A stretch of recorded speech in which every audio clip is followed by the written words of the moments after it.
committee will come to order. Without objection, the chair is authorized to declare recesses of the committee at any time. Welcome to today's hearing entitled Innovation Through Collaboration, the Department of Energy's Role in the U.S. Research Ecosystem.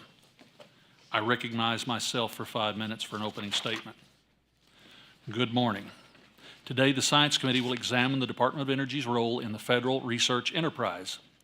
DOE is the nation's largest federal sponsor of basic research in the physical sciences and is a world leader in energy technology development and innovation. As such, it is uniquely able to partner with other federal research agencies to address our most critical national science and technology challenges. This hearing will serve as a legislative hearing for 3 bills we plan to introduce soon that would authorize a number of DOE's existing interagency research partnerships. We'll also use the information from today's discussions to inform the development of future legislation in this area. DOE has a wide range of assets at its disposal that can be leveraged for research partnerships. It operates 17 world-leading national laboratories, which steward cutting-edge research in high-priority areas, and maintains and operates 28 scientific user facilities, which serve as an essential resource for the research and development community. Together, this network of facilities supports tens of thousands of researchers each year and provides a foundation for U.S. competitiveness in emerging technologies. We're here today to discuss how we can leverage DOE's tremendous expertise and resources to help other federal research agencies address cross-cutting scientific challenges. I hope to examine how these partnerships are already benefiting Americans and how we can craft legislation to ensure that agencies can continue collaborating on strategic research to enhance U.S. competitiveness for the next generation. For example, partnering on genomics-based research helps DOE and the U.S. Department of Agriculture overcome the challenges inherent in developing low-cost, high-efficiency biofuels. Working together, the agencies can improve crop science, maximize carbon storage, enhance precision agriculture technologies, and identify ways to combat invasive species, among many other areas. DOE and NOAA partner to improve climate modeling, weather prediction, and other activities that require analysis of extremely large and complex data sets. Leveraging DOE's high-performance computing capacities can improve NOAA's forecasting and advance DOE's machine learning abilities. DOE and NASA have a long history of collaboration on fundamental science research and particularly on nuclear propulsion and power for spacecraft. The Voyager spacecrafts launched more than 40 years ago to continue to operate with DOE's power system. DOE and NASA can work together on critical challenges of building a lunar surface infrastructure and efficiently powering a crewed journey to Mars. Similarly, DOE and NSF have an active and extensive history of collaboration. These agencies collaborate on a wide range of research topics such as physics, quantum information sciences, artificial intelligence, and advanced manufacturing. By combining their resources, DOE and the NSF support large-scale discovery science and the development of international scientific resources, like the Vera C. Rubin Observatory. I'm looking forward to hearing more from our witnesses about the potential for future collaboration to enhance U.S. competitiveness. As the United States faces growing competition from the Chinese Communist Party, it's never been more important to maximize our federal R&D resources. One aspect of that is examining how we can best utilize interagency partnerships to strengthen American science and technology. Last summer, Congress passed the CHIPS and Science Act, which included detailed program direction and substantial funding for DOE research programs and critical research infrastructure.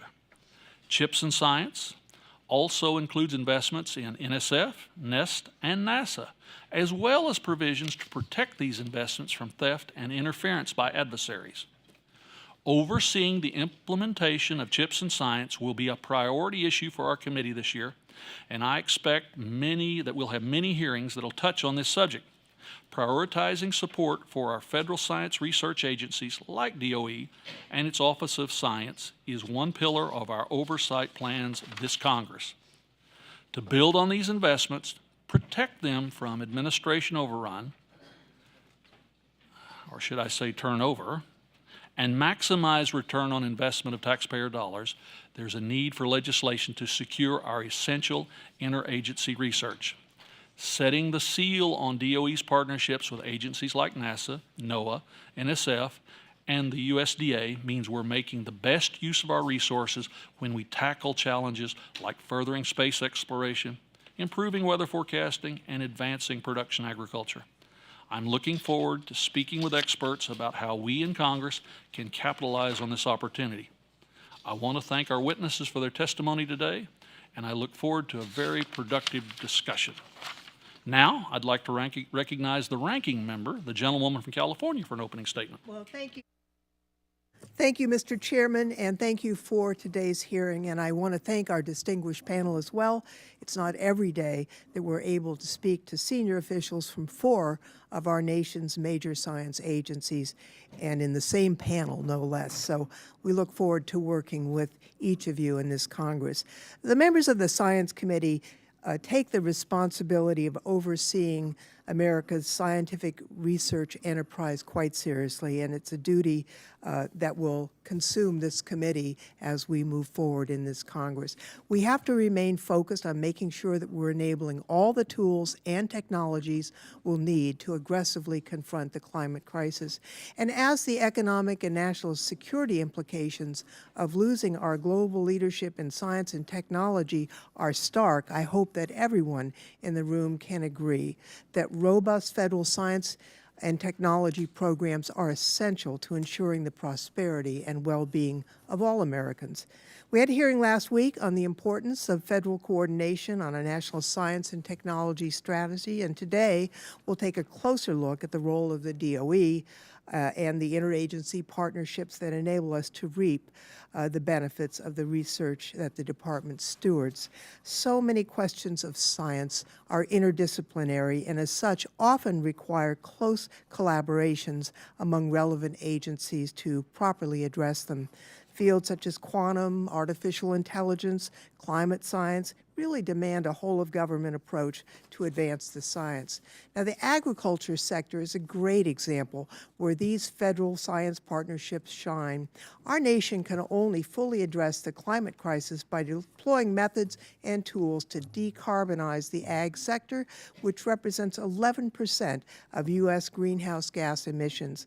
My district is one of the most productive agricultural regions in California, and I'm encouraged to see the DOE national labs are leading impressive research to balance farming productivity with conservation. For example, DOE's Lawrence Berkeley and Idaho National Labs are leveraging their scientific resources and facilities to support technological innovation that's going to help develop this emerging field of agriculture with notable contributions like the crop artificial intelligence quotient. This computational tool will provide farmers with accurate, up-to-date yield maps capable of analyzing variables like crop yield and moisture to help growers apply precision treatments only where needed, which will save time and money while simultaneously benefiting the environment. This DOE project uses data from USDA satellites, which demonstrates the interconnection that we need between our research agencies. And this is just one example of these important interagency partnerships that we have to preserve and build upon. I also think that we would benefit greatly if we start thinking about cross-cutting research opportunities for newly emerging technologies. As we develop next-generation technologies like fusion energy, we need to be thinking now about the cross-cutting benefits and research that will be needed to enable full benefits of that technology for our society. That could involve NASA collaborations for off-Earth applications. It could involve DOD collaborations for applications from remote locations or to power future nuclear navy. But if we aren't beginning to think of those cross-cutting opportunities now, then we will ultimately be depriving ourselves of the tremendous potential and promise of fusion, a game-changing technology. It won't be enough to simply develop fusion energy technologies if we want America to be a world leader in this space. We need to utilize the full breadth of opportunity in the federal research enterprise to help create a fusion research ecosystem to advance this technology. We have an interesting discussion ahead of us this morning and an incredible opportunity in front of us, and we must make the most of it by ensuring our federal research enterprise is working as collaboratively as possible. And I want to thank you again, Mr. Chairman. It's been wonderful to work with you. Thank you, Ranking Member, and I appreciate those opening comments. Let me introduce our witnesses today for the panel. Our first witness today is Dr. Harriet Kung, the Deputy Director for Science Programs at the Office of Science at U.S. Department of Energy, where she's responsible for direction and oversight of Office of Science Programs in advanced scientific computing research, fusion energy sciences, basic energy sciences, high energy physics, biological and environmental research, and nuclear physics. That's quite an agenda. Our second witness is Mr. James Ryder, the Associate Administrator for NASA's Space Technology Missions Directorate, where he manages and oversees investments in cross-cutting technologies that support NASA's current and future missions. Our third witness is Dr. Michael Morgan, the Assistant Secretary of Commerce for Environment, Observation, and Prediction at NOAA. In this role, Dr. Morgan provides the administration with direction and expertise regarding weather, climate, ocean observations, and water. And our fourth witness is Dr. Sean Jones, who is the Assistant Director for the Directorate of Mathematical, and Physical Sciences at the National Science Foundation. In his capacity, he oversees the astronomy, chemistry, mathematics, material, and physics divisions. Thank you all, witnesses, for being here today and sharing your expertise with our committee. And with that, Dr. Kung, I'll turn to you for 5 minutes for your opening comments, please. Thank you, Chairman Lucas, Ranking Member Lofgren, and members of the committee. It is a great honor and pleasure for me to join you today, representing the Department of Energy, to discuss the critical role of interagency partnerships in delivering DOE's mission while supporting the nation's broader innovation ecosystem. My name is Harriet Kung. As the Chairman just mentioned, I'm the Deputy Director for Science Program in DOE's Office of Science, where our core mission is to deliver scientific discoveries and major scientific tools that will transform our understanding of nature while advancing our nation's energy, economic, and national security goals. I want to start by noting that DOE shares the committee's view of the critical importance of this topic, especially in our current environment. As we all know, America is in increasingly intense global competitions. It's a competition for leadership in science. It's a competition in technology and innovation. It will take all of us working together in the executive branch, Congress, and across the whole nation in order to meet this challenge, but also to build a more prosperous, innovative, and inclusive America for decades to come. In my testimony today, I would like to focus on 3 key points on how DOE delivers impact through our interagency collaborations. First, DOE's interagency partnership span from fundamental research to demonstration and deployment, whether it's unlocking the mysteries of the universe with NSF or driving innovation in ocean observation with NOAA. DOE is contributing our unique expertise and capabilities to interagency partnerships to address the most challenging cross-cutting science and technology problems. Second, DOE engages in partnership where we advance our own missions while bringing complementary technologies capabilities to our partners. Our 17 national laboratories and the Office of Science 28 user facilities represent unmatched national resources, especially in the physical sciences and high-performance computing areas. Thirdly, our shared efforts have already delivered enormous outcomes going back many decades. For example, DOE, along with our NIH and partner and private sector, were instrumental to unlocking the human genome and in turn revolutionize modern biology and medicine. Working with NSF and others, we have peered into the heart of atoms and delivered exciting new insights on the fundamental building blocks of a universe and making our nation the global intellectual leader in discovery science. And similarly, working with NASA, we leverage our expertise in nuclear science and technology to deliver radioisotopes and power technologies that are driving Mars landers and satellite probes traversing the whole solar system. Looking to the future, we see a landscape where strengthening U.S. leadership and science innovation will require even greater collaboration. And as we work together to implement the CHIPS and Science Act, these collaboration will be needed to realize a future where the U.S. meets an increasingly competitive global landscape. And for that matter, our user facilities and national laboratory need to be upgraded and fully resourced to meet the increasing demands from both the DOE and also interagency funded research. Fully leveraging these existing centers of excellence while building capacity among historically minoritized communities will be critical to delivering on the promise Congress laid out in the CHIPS and Science Act. We're already leaning in with a new cross-cutting partnership with NSF and a collaboration with NASA to deliver a one-of-a-kind instrument called Lucy Night to explore the far side of the moon. Similarly, we're looking to expand our partnerships further with NOAA and USDA. In closing, thank you for the opportunity to address the committee, and I'm looking forward to talking with you about DOE's collaborations and answering your questions. Thank you. Thank you, Doctor. Mr. Ryder, you're recognized for 5 minutes. Yes, thank you, Chairman Lucas, Ranking Member Lofgren, and your entire committee. It's really a pleasure for me to be here, and I'm excited to do so. My name is Jim Ryder, the Associate Administrator for NASA's Space Technology Mission Directorate. STMD develops transformative technologies enabling future missions to the Moon, to Mars, and beyond, while driving the space economy through strategic investments.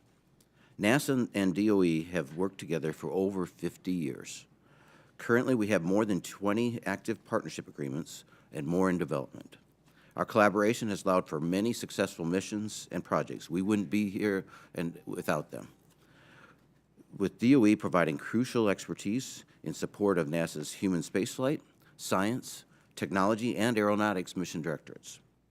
Today, one of our most critical collaborations is space nuclear power and propulsion, because it's nuclear systems that are essential to NASA's Artemis program and Moon to Mars exploration objectives. Maturing space nuclear technologies is also beneficial to advancing small modular reactor technology on Earth. DOE provides NASA with nuclear regulatory and safety support, with indemnification, subject matter expertise, test facility capabilities. Integrated teams are maturing low-enriched uranium reactor designs, advanced manufacturing methods, digital modeling, and test capabilities for space systems. Fission power systems offer a reliable way to power operations in other worlds, such as providing electricity for habitats, resource extraction, and processing plants. In 2018, the agencies conducted a joint ground test of a kilowatt reactor prototype that helped develop preliminary reactor design concepts. In 2022, then, the agencies extended that development through 3 industry-led design efforts for 40 kilowatt systems as part of our NASA's Moon to Mars campaign. Space nuclear propulsion is an enabling technology for human missions to Mars. DOE's contributions to this technology are key to reducing the size of our reactors by advancing higher temperature fission fuels and reactor designs. NASA and DOE continue working with industry to develop thermal propulsion engines. And in 2021, this work led to the award of 3 contracts for design efforts. DOE and NASA also work closely on radioisotope power systems, which harness heat from the natural decay of plutonium-238 radioisotope, producing electric power and heat for spacecraft systems and science instruments. This technology has allowed 30 NASA missions to visit the solar system's most remote and otherwise unreachable locations.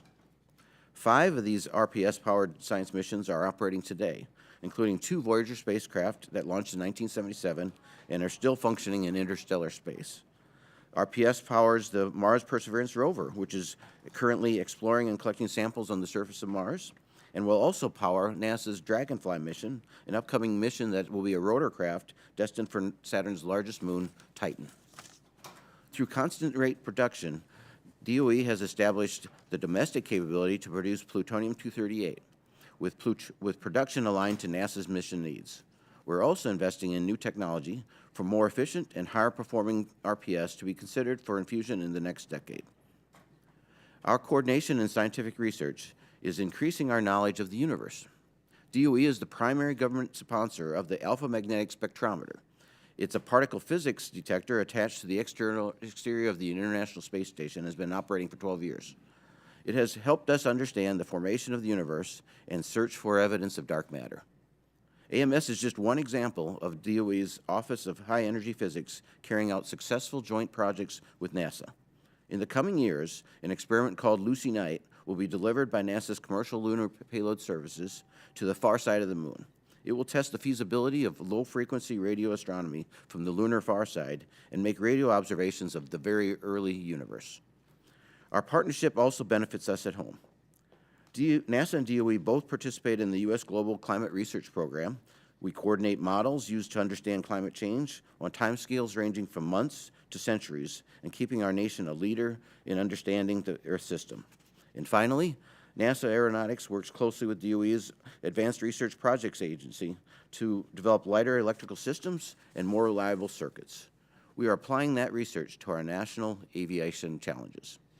We look forward to continued collaboration with DOE and welcome opportunities to expand our partnerships and leverage our resources in order to advance technology, science, and exploration in meaningful ways for the American people. Thank you. Thank you, Mr. Ryder. Dr. Morgan, you're recognized for 5 minutes. Thank you. Chairman Lucas, Ranking Member Lofgren, and members of the committee, thank you for the opportunity to testify today regarding NOAA's work with the Department of Energy on high-performance computing and our Earth system modeling enterprise. I appreciate the committee's interest in supporting successful interagency research collaborations with the Department of Energy, and I'm excited about the benefits that deeper ties with the DOE will bring to NOAA and the nation. NOAA's mission is to provide weather, water, and climate research and products which protect life and property, as well as enhancing the national economy. As the nation grows more vulnerable to climate and weather-related disasters, we will need improvements in these products to meet NOAA's mission. A core component of NOAA's efforts to meet this challenge is the creation of more comprehensive Earth system models. These models represent our understanding of how the multifaceted connections between different components of the Earth system, such as the atmosphere, oceans, land, and sea ice, as well as hydrology, interact across short and long timescales.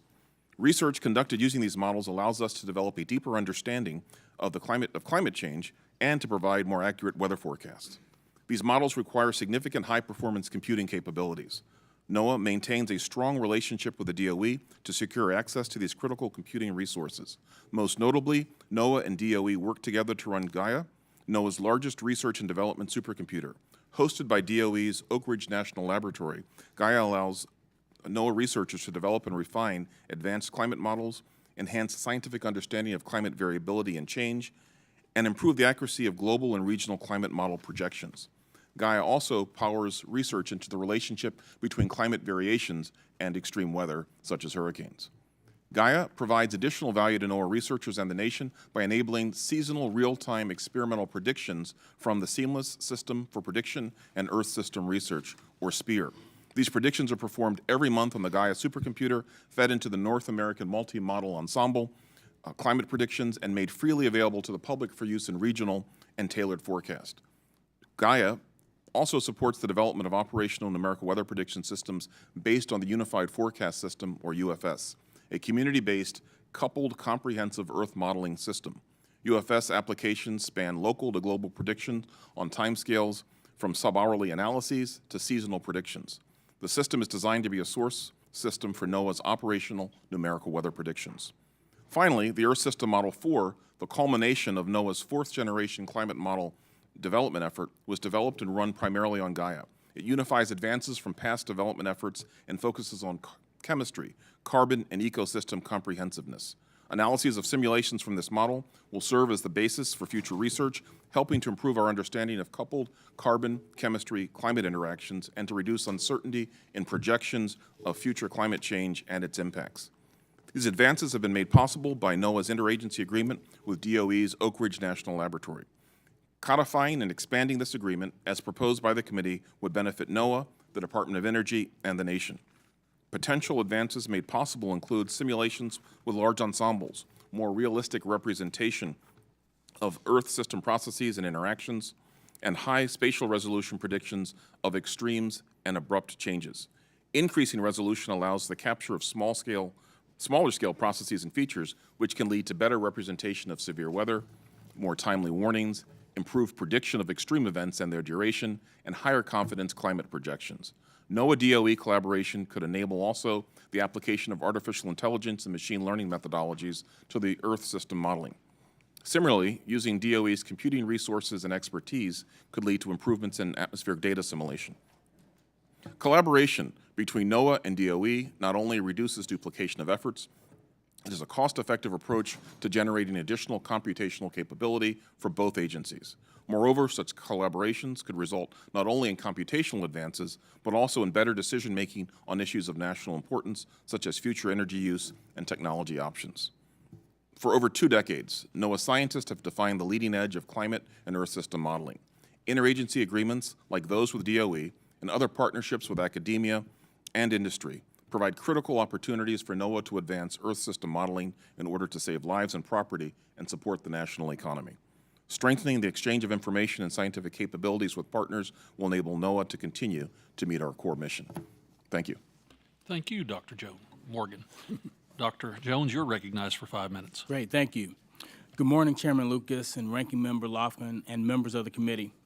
Thank you for the opportunity to appear before you today to discuss interagency partnerships which contribute to our shared goals to spur innovation across the nation, train the next generation STEM workforce, and secure global leadership in emerging technologies. My name is Dr. Sean L. Jones, and I'm the Assistant Director for NSF's Mathematical and Physical Sciences Directorate. NSF is extremely proud of the role the agency has played in our nation's global leadership in science, engineering, and technology.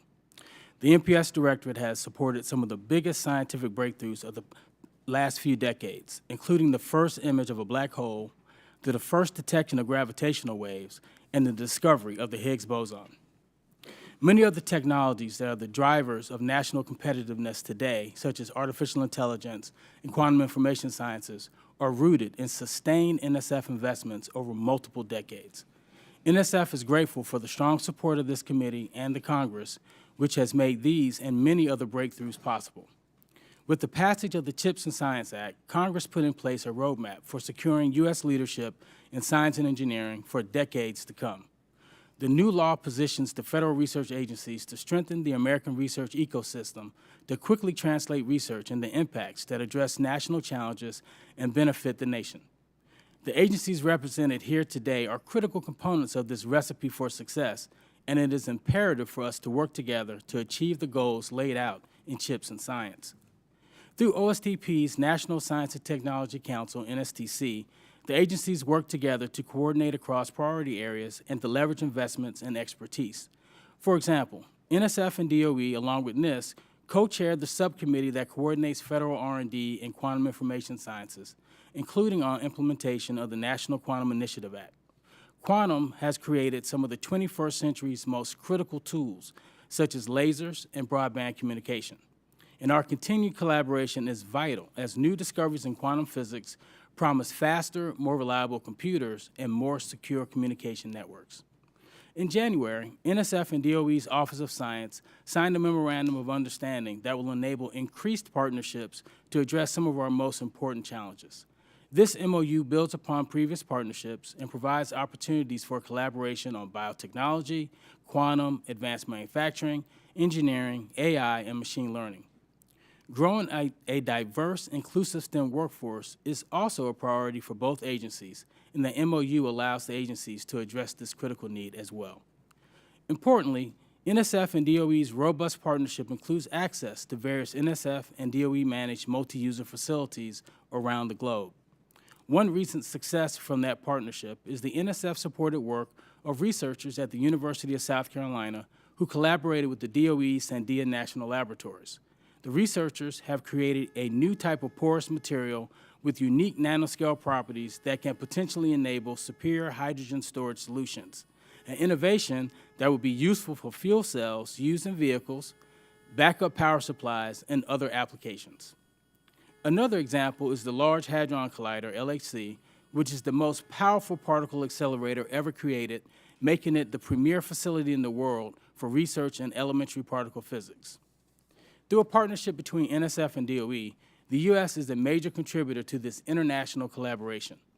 A major international effort is underway to upgrade the instrument at the LHC, and our two agencies are coordinating closely to do so. Beyond the Department of Energy, NSF closely collaborates with many other agencies, including NASA and NOAA. NSF and NASA partner to advance research programs ranging from astrophysics to Earth system science. And NSF and NOAA partner on computer modeling to support the nation's weather and climate forecast system. In addition to our partnerships with other federal agencies, NSF is also developing long-lasting partnerships with industry. NSF's new Directorate for Technology, Innovation, and Partnership, TIP, which was codified in the CHIPS and Science Act of 2022, helps position the agency to capitalize on uniquely American research ecosystem. The TIP Directorate has announced new programs and partnerships with companies such as Intel and Micron to develop bold, potentially transformative solutions to address semiconductor manufacturing challenges and advance opportunities for equitable STEM education. In closing, NSF has made partnerships a central pillar in our strategy for meeting the challenges of today and laying the groundwork for the research enterprise of tomorrow. These examples provide only a small sample of many collaborations NSF is undertaking, both within the federal government and with other partners, to leverage resources and provide the best possible return to the American people for now and into the future. Thank you for the opportunity to appear before the committee today, and I'm happy to answer your questions. Thank you. Thank you, Dr. Jones, and thank you to all the witnesses for your testimony. The chair now recognizes himself for 5 minutes for questions. Dr. Kung, as you note in your testimony, many of the Department of Energy's successful interagency partnerships are enabled by DOE research infrastructure like the Office of Science, user facilities, and upgrades recently authorized in the CHIPS and Science Act. What DOE facility investments are necessary to ensure that our federal science agencies are equipped to compete together against our adversaries? Thank you very much for that question. We're indeed very, very proud of the 28 scientific user facilities that we have stewarded. And in fact, it's really the cutting edge technology, expertise, resources that we offer free of charge to publishable research for the whole community that really make them unique. We do need to make sure that these facilities are continue to stay at the cutting edge. We also need to make sure that they are fully resourced. We can make these resources and the talents of the staff available to the whole community, not only to support the DOE science, but also to support our interagency partners. But we're also safeguarding the research that's being produced and at our facilities to protect any unintended sharing of information and technology. So all in all, we're taking the stewardship responsibility very seriously, making sure that they're indeed serving the Americans' people's the best interest. Along that line of questioning on my part, I'm going to ask a kind of a challenging question, I know, but we will be operating in a very restrictive budget environment this fall, I suspect. Tell me what kind of investments should be prioritized, and I know that's never a pleasant question, but. Absolutely. In fact, this prioritization is part of our DNA as a federal steward of these resources. We are grappling with the prioritization decision every day amongst the 6 programs that I'm overseeing. Within each program, the program also need to prioritize their resources in order to maximize the productivity and impact. But we're not making these decisions in vacuum.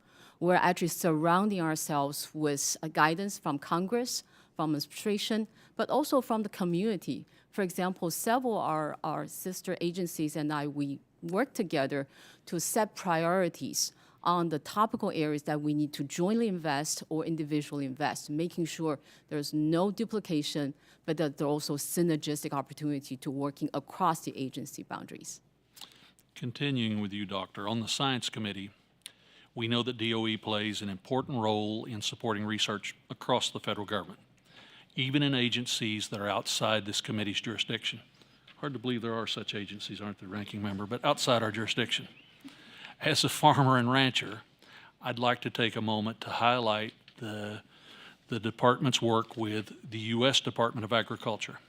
DOE and USDA have an established history of partnering to address important research challenges in areas like biomass, biofuels, genomics, integrated water resources, rural energy development, and much, much more. Doctor, in the past few years, what steps has DOE taken to strengthen ties with USDA? And I ask that as we consider legislation to support the DOE-USDA relationship. Again, thank you for that question. We indeed have a long-standing partnership in both science and also the applied research development that are being conducted across the whole department.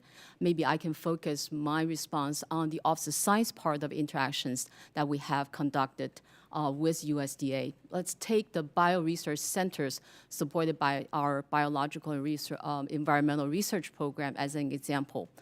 We currently support 4 of these BRCs that are being tasked to explore better ways in addressing bottlenecks in making sure biofuels overcome some of the bottlenecks, making sure they are cost-effective and being able to being used in the commercial sectors. And this is a very strong partnership that we have with the USDA, for example, the Agricultural Research Services at both Louisiana and in Illinois are working with one of our BRCs. They're taking this integrated research idea is essentially turning each of these plants as a factory to make sure that we actually get as much functionality out of these plants. And this integrated research approach is actually very, very powerful. For example, one of the very exciting success stories that we work between DOE and USDA is this oil seed example, where during the non-crop, non-growth seasons, we actually allowed the farmers to grow these cover oil seed. It's called pennycress. This is an oil seed that, based on DOE's expertise, we actually built in functionality to increase the seed population and also the oil content that can be derived from these oil seeds. Well, USDA contributed their expertise to make sure that these plants are drought resistant, they are more resistant to disease and so forth. It's really a perfect marriage in the way that we're contributing the fundamental science from the genomics, microbiology perspective, where the USDA coming from the agriculture attributes. So in a way, we're able to produce this oil seed and make them into a commercial application. Thank you, Doctor. With that, my time has expired. I recognize the ranking member for 5 minutes. Thank you, Mr. Chairman. Dr. Kung, my understanding is that you are the acting director at this point of DOE's Fusion Energy Science program. I got questions for everybody, but I only have 5 minutes. So I want to talk to you about some of the issues of concern that I have. As you know, Congress has passed in the last 5 years several bills that came out of this committee with bipartisan support, and they were based on the Fusion Energy Science Advisory Committee and the National Academy's recommendations.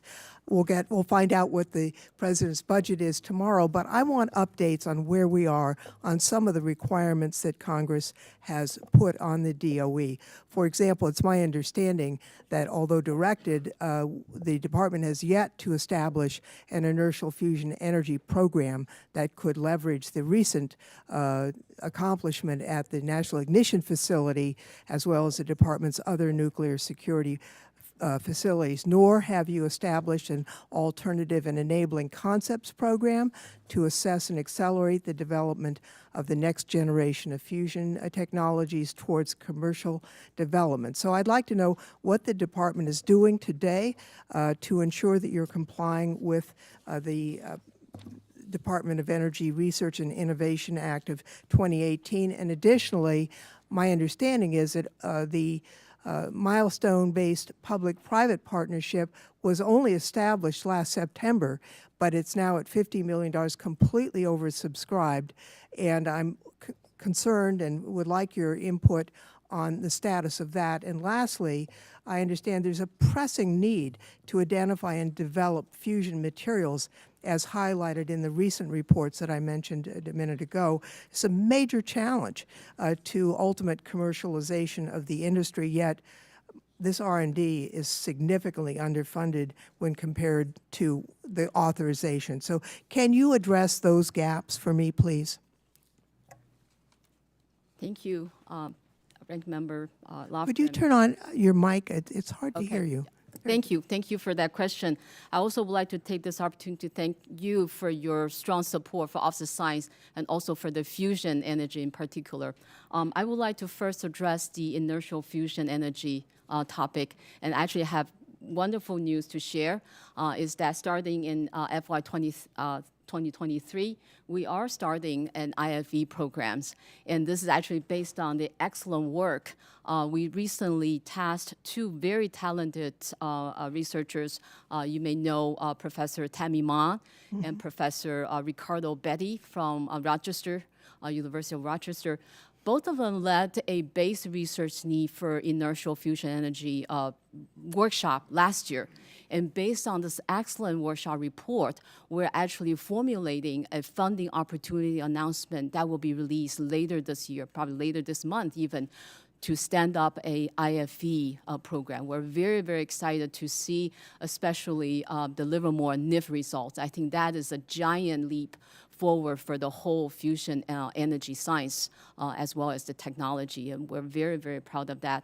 And also recognizing that particular result really grew out of almost 6 decades of very substantial science and technology research in physics, in materials, in laser, and also in all the technology development. So we definitely agree completely with you and the committee that we need to continue and enhance our investment in fusion energy technology, in particular with the view of bringing fusion energy onto the grid.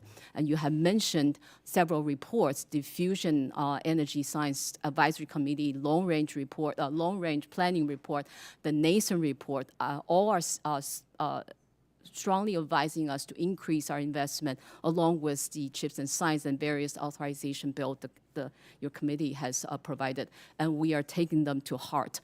In particular, you mentioned the milestone-based program. Right. We're very excited to be able to launch that program. Actually, we issued the solicitation earlier in the year.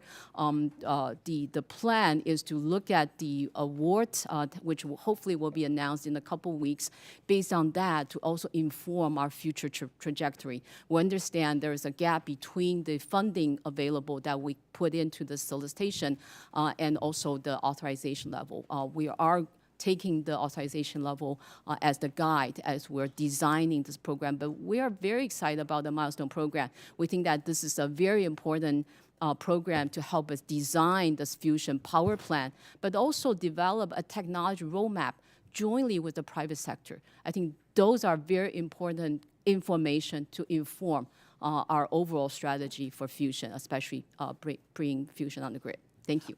I see my time has expired, but I know the chairman shares my interest in fusion, and I'm sure we'll be pursuing it further in hearings in the future. So with that, I yield back, Mr. Acting Chairman. Thank you, Ms. Lofgren. Sorry. The chair recognizes the gentleman from Florida, Mr. Posey, for 5 minutes. Thank you, Mr. Chair. With China controlling more and more of the global supply chain of critical minerals and materials, does the Department of Energy consider this a serious threat to the national security of our nation? Dr. Chung. Thank you for that question.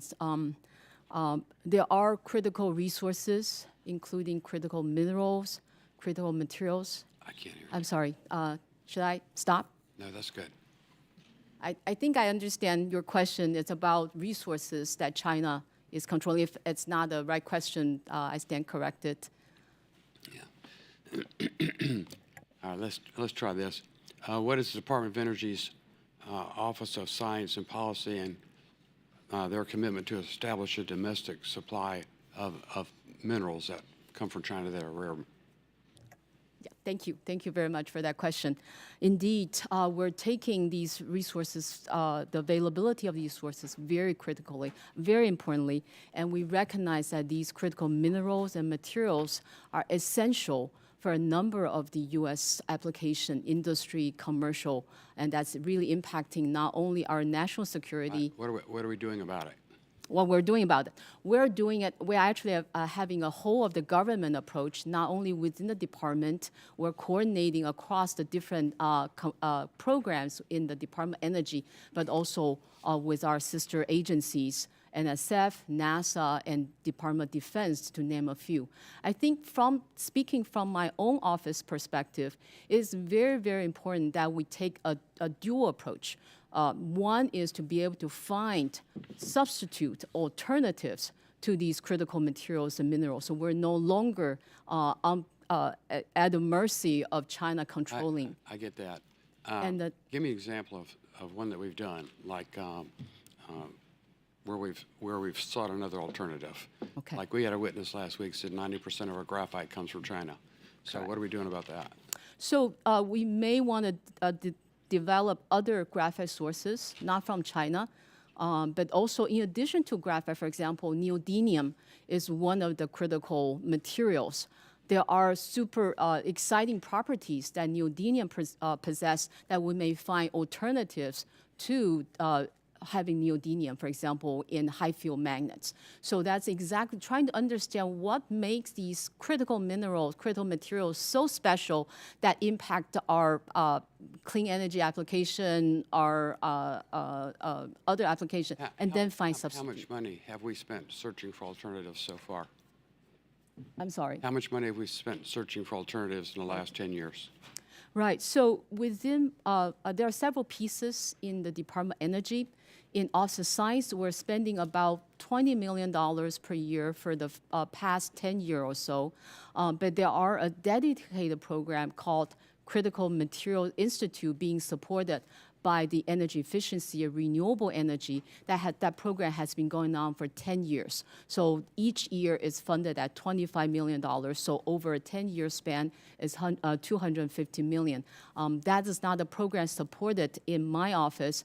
If you're interested, we can get you additional information from my colleagues. I would appreciate that. How many commercial minerals and materials production facilities have resulted from these expenditures? Yes, that's exactly the question that my colleagues in the energy efficiency and renewable energy will be able to answer. I'll be happy to get back with you on the details of that. How can the Department of Energy ensure that its research funds are used in a way that promotes American companies? Indeed. We are keenly aware that, and the department also is protecting the benefits of America's investment in R&D, making sure that we fend off on unneeded, unintended sharing of information, especially recognizing there are countries that are not really adhering to the same code of conduct, such as in terms of respecting our IP right, respecting the IP right, and also intellectual property right, as well as protecting All right, research. time's almost over. If we have a foreign company competing with an American company, would we ever fund a foreign company? So the secretary Yes or actually no would starting. really be helpful because we're almost out of time. Okay, so the department had put in a very rigorous vetting, risk-based vetting process to make sure that the American derive from the maximum benefit from the American investment in R&D. It's case by case. My understanding is that, and if you, we'll be happy to get back with you with additional information on if you have specific case you would like us to address. Thank you, Mr. Chairman. Time's up. The chair recognizes the gentleman from North Carolina, Mr. Jackson, for 5 minutes. Thank you, Mr. Chair, and it's a pleasure to serve with you, sir. Dr. Morgan, good morning. I want to speak with you for a moment about the somewhat notorious, where I'm from, radar coverage gap in North Carolina. This is something I was not an expert in, am still not an expert in. I just want to give you a sense of what I've heard from some folks back home, and If I explain this in a way that's inaccurate or leaves out some important context, I want to give you the opportunity to correct me and fill in anything that I'm missing, okay? I just want to make sure we're all sort of on the same page with the situation. Years ago, I had a meteorologist in my district educate me about this. He asked me if I could do anything. I told him I was in the state legislature. I didn't think that I could, but now I found myself running for federal office, and he reapproached along with a number of other meteorologists. As it turns out, the nearest Doppler radar is about 80 miles away. This was a decision that was made many decades ago. I think there was some defense industry input for this. It was part of a larger Cold War calculus about how to spread out Doppler radar across the country. And back then, the Charlotte metropolitan region didn't have the 3 million people that it has today. And nothing has been done to close that coverage gap. I know a report was issued by, I believe, NOAA a couple of years ago that kind of downplayed the significance of the gap. There was some dissent. There was some disagreement about its significance. Again, not an expert in this, but I can tell you that the meteorologists in my district say that when it comes to predicting and warning people about tornadoes and flash floods, that they consider themselves severely hampered by existing within this radar coverage gap. My understanding is for very severe tornadoes, the coverage gap's not really a problem. But for F1, F2, and for flash floods, being able to detect weather below a 6,000-foot level is a major problem for the 3 million people who live in this metropolitan region. Would like to just give you some time to correct me if I got anything wrong, and ultimately I'm going to ask your advice on how we proceed to rectify this. Okay. Thank you for the question, Congressman. Your question recognizes the critical importance of observations broadly in our predictive capacity in this country. And NexRad radar is one of the key tools that we use for high-impact weather events like severe thunderstorms, tornadic thunderstorms, and heavy precipitation. And we use those tools to protect lives and property. I cannot fully address to you right now how the siting was done decades ago. NexRads were built, sited, and deployed, as you acknowledged, well over 30 years ago. And while we're continuously upgrading them through our service life extension programs, and we're improving them with the latest technology, we're also recognizing that where we have those gaps, because the scan angle, the further out you go, the further up it's going to be. That's absolutely correct.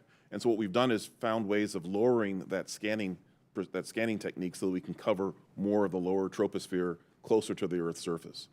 Those gaps may still remain, and we're trying to understand how we can better cover areas like Charlotte.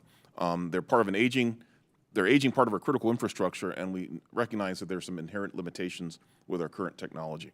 So what NOAA is doing right now is we're really hard at work at looking at the next system, the follow-on system to the NexRad radar. And what we're focused on is what's called phased array radar, or PAR. And these systems are going to allow us to greatly improve the scan times as well as allow for better forecast and warnings. Going back to the concern about warnings, that report that was issued a couple of years ago, I believe, found that from the National Weather Service's analysis that one of the key takeaways from that report was that for predicting severe weather, it's not just the radars that are used, but there are other observational platforms, surface observations, spotter reports, et cetera, that help us fill in some of those gaps. So it's not just the radar that's critical for that. But we recognize where there are gaps, we are looking at new technologies, looking at some technologies with the private sector perhaps that might help to fill those in. I would be happy to work, and my team, to follow up with you on this and to discuss how NOAA is working to work, how we can best work with Congress to move forward in this particular area. Well, I appreciate that. I accept your invitation, would love to work with you. Will say, as a first thought, reporting back to my constituents that there may be a new technology that's going to be invented, funded, deployed, and rolled out, and we may be the beneficiary of that, probably is not going to cut it with them, but look forward to having a conversation. Right, but I think that lower scanning angle that we're using now hopefully is beginning to ameliorate part of that gap. Thank you. Thank you. The chair recognizes the gentleman from Texas, Mr. Babin, for 5 minutes. Yes, sir. Thank you, Mr. Chairman. I appreciate it and appreciate all the witnesses for being here.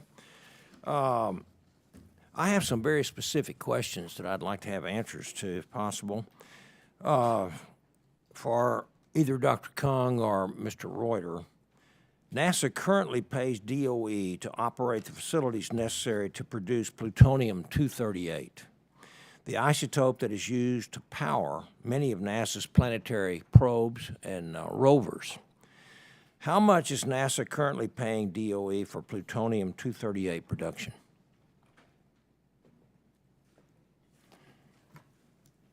I don't think I have.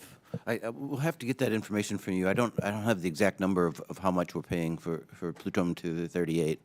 We do have a great relationship with the Oak Ridge National Laboratory, and got an agreement on continuous production rate that really serves our needs and will address in the future. Okay, and I've got some more specific, and I hope we can get some answers to this too. Maybe if not today. Yes, we'll be glad to get you the information. How much has NASA paid DOE since 2011 when Congress began to provide funding to restart domestic production for civil space applications? Yeah, we'll get you the information for the cost and the. And then how much plutonium-238 is being produced this year, and how much has been produced since the restart in 2011? Again, I'll get you the exact information as we go along. What we've done is we have 5 active missions that use radioisotope power systems. We've had over 30 over the years, and we know Dragonfly is coming up. We'll use it, and you know the exploration of the moon and beyond is really going to really help our need. And so what we've done is got a kind of a 10-year rotating supply, you know, average, so we have a constant production rate from DOE that really services our needs. And then we'll be glad to get you the total amounts of how much we're producing and the cost. All right, thank you. DOE uses the high-flux isotope reactor at Oak Ridge and the advanced test reactor at Idaho National Lab to produce plutonium-238. Has production at these facilities been constant, or has it been interrupted for maintenance, servicing, upgrades, or safety concerns, and do you anticipate any interruptions? Again, I'll get you the exact information. We'll be glad to come talk to you and get all the questions answered. What I would say is, with going to the constant production rate, what we're anticipating doing is smoothing out those interruptions as we go through it, and we really think that they'll service our needs in the future, and we can adjust on a yearly basis, but kind of keep a production rate looking 10 years in advance. So you do anticipate some interruptions then, going forward? You can't say that anticipated interruptions. What we're trying to do is make sure that we have the supply we need when we need it, and do so at a constant production rate. You never know with the unknowns, and so you never know that there won't be any, but right now we're confident in our plan. Have you had any interruptions that you know of? And has that had an impact on production? We'll get you the information when we come with a complete story. Okay, if NASA was constrained by the availability of plutonium-238 for exploration missions, how would this change the space science program and the design of future missions? When we go to future missions that are beyond, out to Mars and beyond, it's critical for us to have a constant supply of power and heat energy in order to be able to use these, because we don't have the ability to utilize sunlight out there. And so all those missions are as we advance them and as we're going through these things are critical for that need for us. Okay, and then you've alluded to some of this, but what's being done to encourage the development and use of low-cost, commercially available, non-plutonium radioisotope power systems? Yeah. We actually are looking very seriously at that. It offers the potential to go to a more cost-effective solution as we go through this, and it's one that would be that some members of our is easier for the commercial community to kind of. So we're looking very seriously at that. Right. Okay. And then one more for you, Mr. Reuter. Last May, NASA announced that it would re-examine the viability of space-based solar power. Mm-hmm. What is the status of that review? We have studies going on to look at that. We've held workshops for space power, and we're looking very seriously, especially as you go to the moon lunar applications, when you don't have cables present and stuff. We're looking very seriously are there places there that we can use power beaming and wireless power, basically, as we go through it. It's a key part of what we're looking at. It's not necessarily the only way we'll go, but we're looking very seriously at that, and then further the extrapolation of what that can be for the commercial. All right, thank you very much. Yeah, thank you. Yield back. The chair recognizes the gentlewoman from Ohio, Ms. Sykes, for 5 minutes. Thank you, Mr. Chair, and thank you to you and the ranking member for assembling this presentation, as well as to our witnesses for your testimony. My first question is going to you, Mr. Reuter. We in Ohio are certainly proud of the NASA Glenn Research Center, and it's just north of my district, Ohio 13 in Akron. And we know that the road to Mars goes through Ohio. I think that's what somebody said, or unless I just made that up today. That's fine, too. Oh, I have more. I have more. So the research and development that you all are facilitating certainly has some far-reaching impacts, particularly for Ohio and our advanced manufacturing sector, which has benefited immensely from technology transfers that NASA has engineered and helped spin off, and we thank you for that. But in particular, I want to talk to you about, or want you to talk to us about, the Defense Advanced Research Project Agency, where you all are focusing on nuclear propulsion.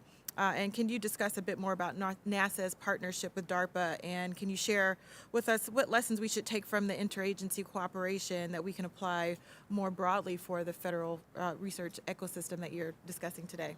Yeah, thank you, Congresswoman. And we wholeheartedly agree. Glenn Research Center is one of our absolute best research centers at NASA. We do a great deal of work with them, over $2.5 billion of economic development, over 10,000 jobs in the areas as a result of that. And it's really a tribute to those. And for us, we utilize their expertise in propulsion systems, in power, in thermal, in situ resource utilization on the moon, communications, and so on as we go through this. Now, you asked about the particular agreement we have with DARPA, and that has been, several months in the making. What I would say is this is a revolutionary time for potential of using nuclear systems in space to change the way we think about traveling in space. And so we're really excited about doing that. And as a result of that, it's something that's multi-agency interest. Department of Energy, we work very closely with on this, and then DARPA. The nice thing about the DARPA agreement was we've recognized over the last couple of years that we have common interests, and we worked really hard to get the objectives that we have overlapping to the point. So what we're trying to do, we recognized then as we were going through this this development, and they have the Draco program that we're co-partners with now, and it's a great opportunity for us to combine our resources. So neither one of us could afford to do this on our own, but we've done so and outlined the objectives that each of us will and requirements that each of us will have, and we're working with a common contract, but different parts of it that we fund, and so there's no exchange of funds between us, and we each do the partners, and we're really excited about it. I think it's when you have the need together, and you have the willingness to compromise a little bit on where your objectives are, then it's the way, especially in these times where budget will be restrictive, it's the way we're really looking at us, how do you utilize the whole of government.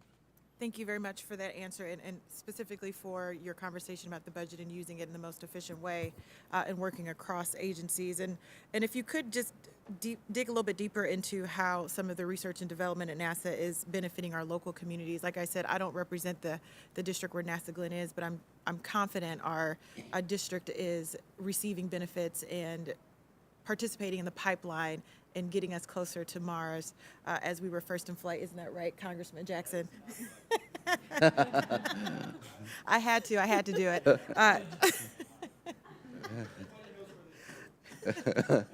Well, thank you for allowing us, Mr. Chair, to have a moment of levity there. But if you could just discuss how these partnerships are helping local communities throughout Northeast Ohio and probably Sure. throughout other areas in the country who benefit from NASA's research. What I would say is core part of our NASA's mission is to transfer our technologies and for the benefit of the economy, the economy, both in space economy and the rest of our economy. And Glenn Research Center is one of our most active participants across our centers on trying to help us on technology transfer. We view our technology transfer program, which I run, as being an essential part of, and not just about numbers of this number of patents licensed or this many software licenses that we've released, but really taking that and helping the economy directly.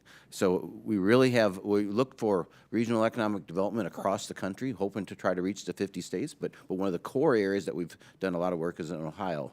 One of the ways we do that is this programs that they're helping us run. And things like what we call T2U, we work with universities, take NASA technologies into the business schools and use that as test cases for them for things, and it's actually produced companies out of it. So that area is especially good for some things like that. We also have a FedTech program that takes NASA technologies, working with entrepreneurs and stuff, and so it's kind of our core for what we're trying to do and broaden from there.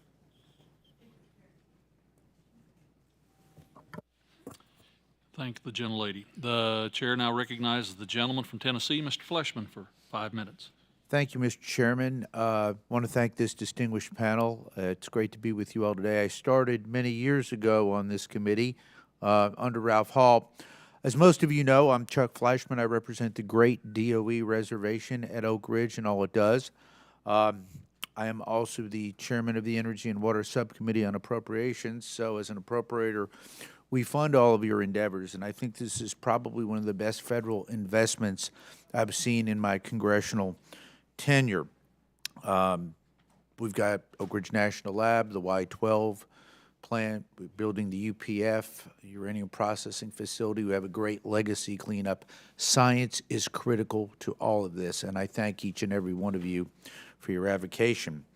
My first question is going to deal with supercomputing. I was there when we launched Frontier at Oak Ridge National Laboratory. This was the first supercomputer in the world to break the exascale barrier.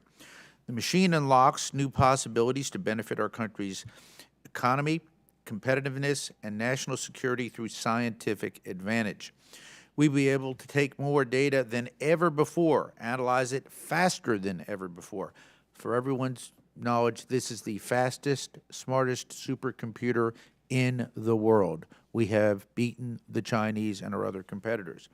Dr. Kung, can you tell us how the Department of Energy plans to integrate these new capabilities into our existing systems so we can take advantage of big data sets, artificial intelligence technologies, and machine learning, for example, to solve big problems? Thank you. Thank you for that question. We're indeed so excited and so proud of the accomplishment at Oak Ridge National Laboratory in delivering Frontier, the world's very first exascale computer system. But the job in delivering exascale computer is not done. We have another system that need to be deployed at Argonne National Laboratory. At the same time, in addition to deploying the hardware, we're also supporting a suite of applications. We want to make sure that these scientific applications can take full advantage of the superpower that these high-performance computers are delivering, and the suite of application ranging from a new code for predicting cancer, new codes to be used for discovery of new forms of materials, new accelerated technologies, and so forth. So our emphasis has been, how do we really maximize the investment we have made already in exascale computer? And you have also mentioned AI, machine learning, and that's such an absolutely excellent accelerator. We can even derive even more higher performance and efficiency out of systems such as Frontier. So that is our current focus, making sure that really maximize the precious taxpayer dollars that we have invested in the wonderful machines at Oak Ridge and others. Thank you very much. This next topic I'm going to open up for the entire panel, but I do want everyone on the dais to understand this. Isotope facilities. We're talking medical isotopes, scientific isotopes, defense isotopes, manufacturing isotopes. The Oak Ridge National Laboratory in Tennessee plays a central role in the Department of Energy's isotope program. In fact, Oak Ridge provides 283 of the 325 isotopes produced by the federal government. Why is this important? Because the only other source of many of these in the world is Russia right now. So Oak Ridge is the source of these key isotopes. It's critically important. Without Oak Ridge's unique facilities, including the high-flux isotope reactor, that's what we call HIFER, nuclear hot cells, and radiological facilities, the United States and many of our allies would have to turn to other sources, particularly Russia, to obtain many of these important isotopes. My question is this: would you agree that maintaining these facilities used to produce isotopes at Oak Ridge should be a priority to the Department of Energy? Would you also agree that if the United States doesn't maintain our ability to produce isotopes domestically and has to rely on foreign sources, that it could have significant national security implications? Thank you. Congressman, thank you for that question. We fully agree the extremely important role both stable isotope and radioisotope contribute to the U.S. economic, health, energy, and national security, as you noted. And we take our responsibility and stewardship of the isotope production capability very seriously, including stewarding our facilities at Oak Ridge National Laboratories. As you noted, we are facing a global challenge in producing these isotopes domestically, especially since the Russian invasion of Ukraine.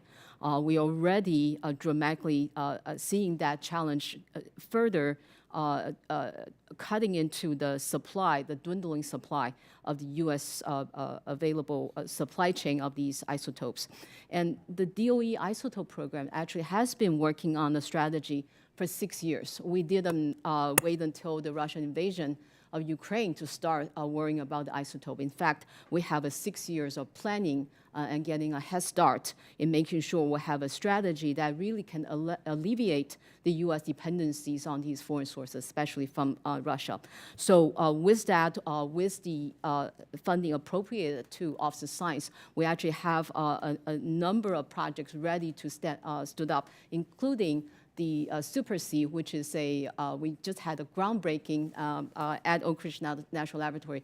We're making sure that these stable isotopes, which impact science and technology, impact many, many important applications, including oil exploration, that we have a stable and adequate supply of stable isotopes. So this Super C facility will be a flagship facility when it's constructed. We're very proud of the progress it has made. Thank you. Thank you very much, Mr. Chairman. I yield back. Gentleman's time has expired. The chair now turns to the gentlelady from Colorado, Ms. Caravello, for 5 minutes. Thank you, Chairman Lucas, and Ranking Member Lofgren for putting this hearing together. And thank you to the witnesses for taking time to come and speak with us today. I represent Colorado's new 8th district and have a scientific background, though it is in medicine. And while preparing for this hearing, I really started to think back to my days in medical school and learning about the impacts of radiation exposure, and in particular, exposures at work. Obviously, frequent exposure to radiation leads to harmful effects on the human body. And in 2018, the Department of Energy Research and Innovation Act was signed into law, which required DOE to reestablish a low-dose radiation research program to enhance the scientific knowledge of and reduce uncertainties associated with the effects of low-dose radiation exposure. Since then, other bills have been signed into law authorizing more specific program requirements, including authorization of appropriations through 2027. The law instructs DOE to carry out agency-specific program, an energy agency-specific program in line with underlying statute that authorizes interagency coordination mechanisms on low-dose radiation via the National Science and Technology Council, specifically identifying DOE, NASA, and NSF.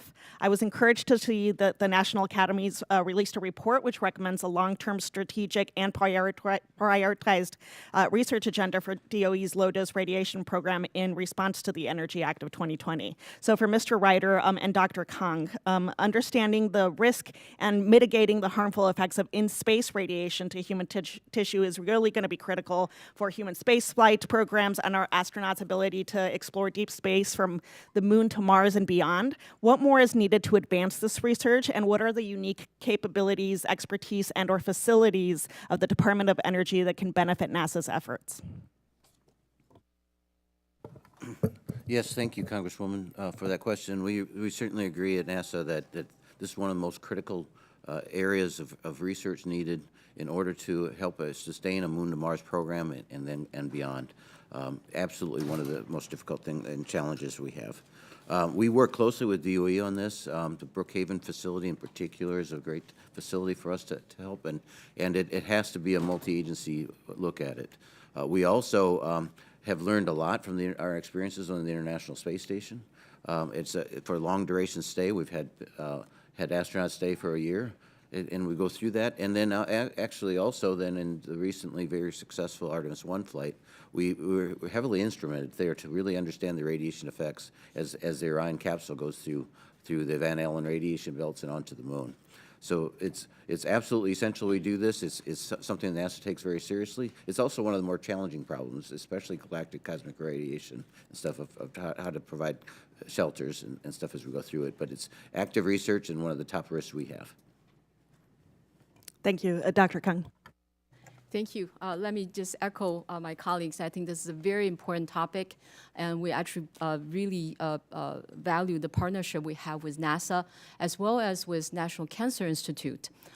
For the Office of Science, our approach has been utilizing and capitalizing our high-performance computing and also genomics and microbiology expertise. We're actually utilizing high-performance computing, artificial intelligence, and also really exploring the big data techniques so we can assemble big data sets for us to really analyze, partnering with NASA and also NCI to probe the molecular signatures of cancer associated with low-dose radiation as people associate exposure and dosage across multiple available data sets.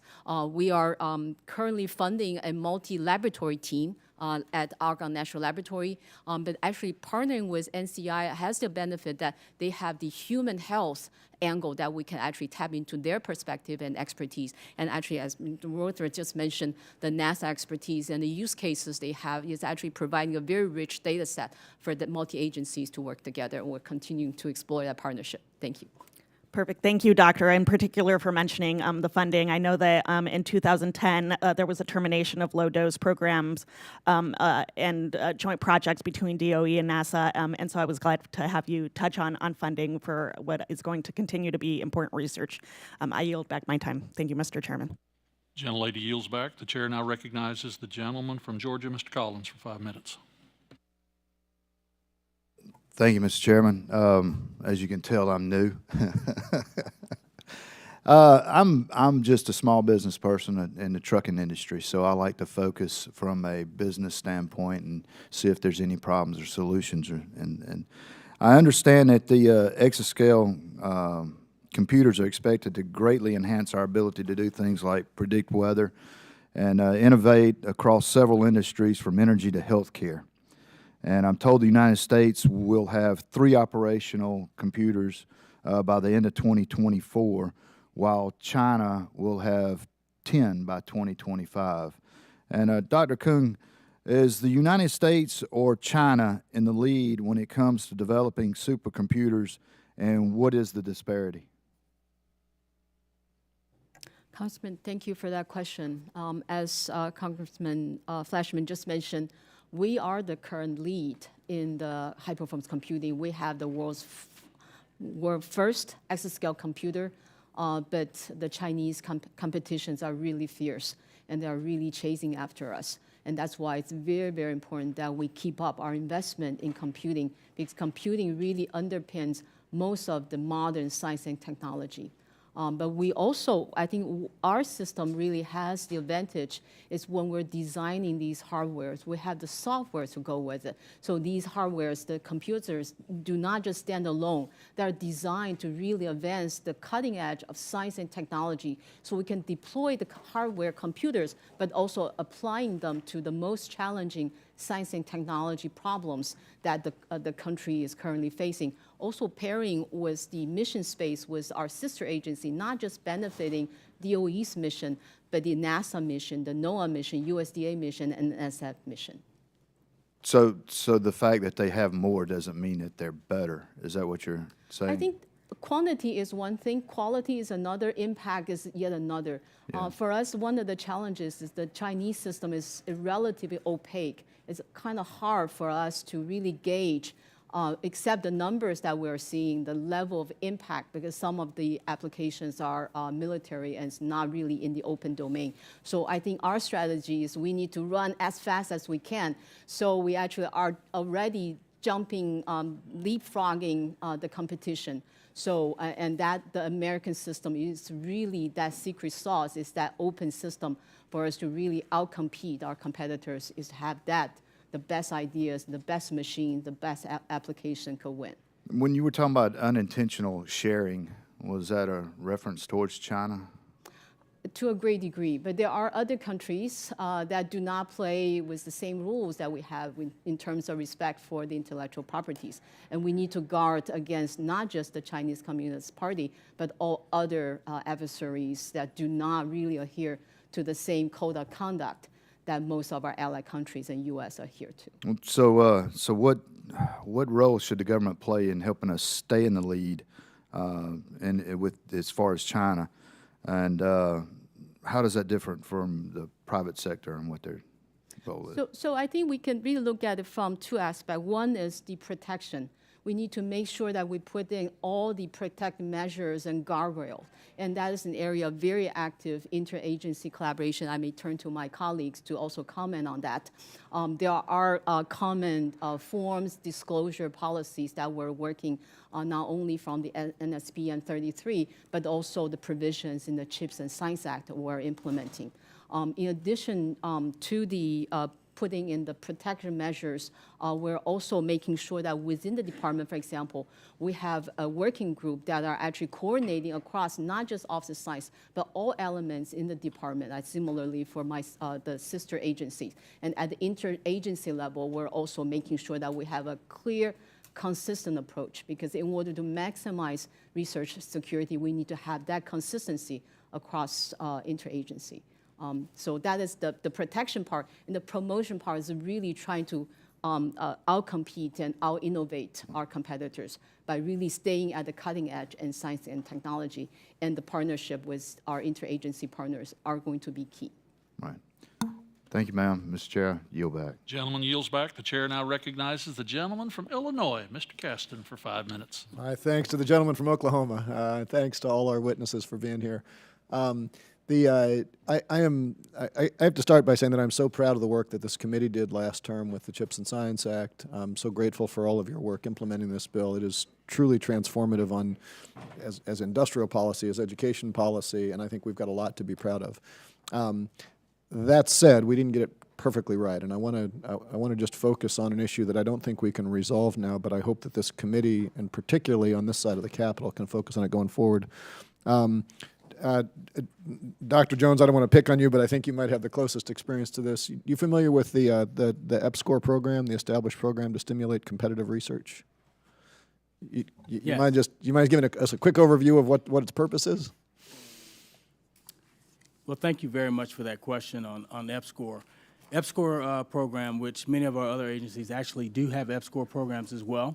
National Science Foundation has an EPSCoR program that really seeks to address inequities with states that have less federal funding than some of our larger states across the country. And so it really is about competitiveness across the whole country.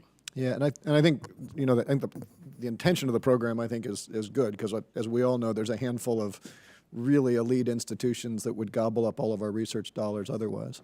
Coming from Illinois, which is not an EPSCoR state, if I had a university that was on the Illinois border with Iowa, and another university that was on the Iowa border with Illinois, both of them serve the same rural population. Neither of them are that University of Chicago tier. Do I have it right that the Illinois university would not be eligible for EPSCoR, but the Iowa one would? That is actually correct, and thank you for that question.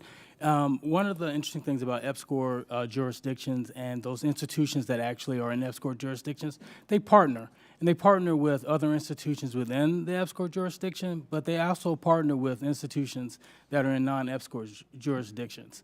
And they partner, of course, to deliver the best science and the most robust science for those EPSCoR projects.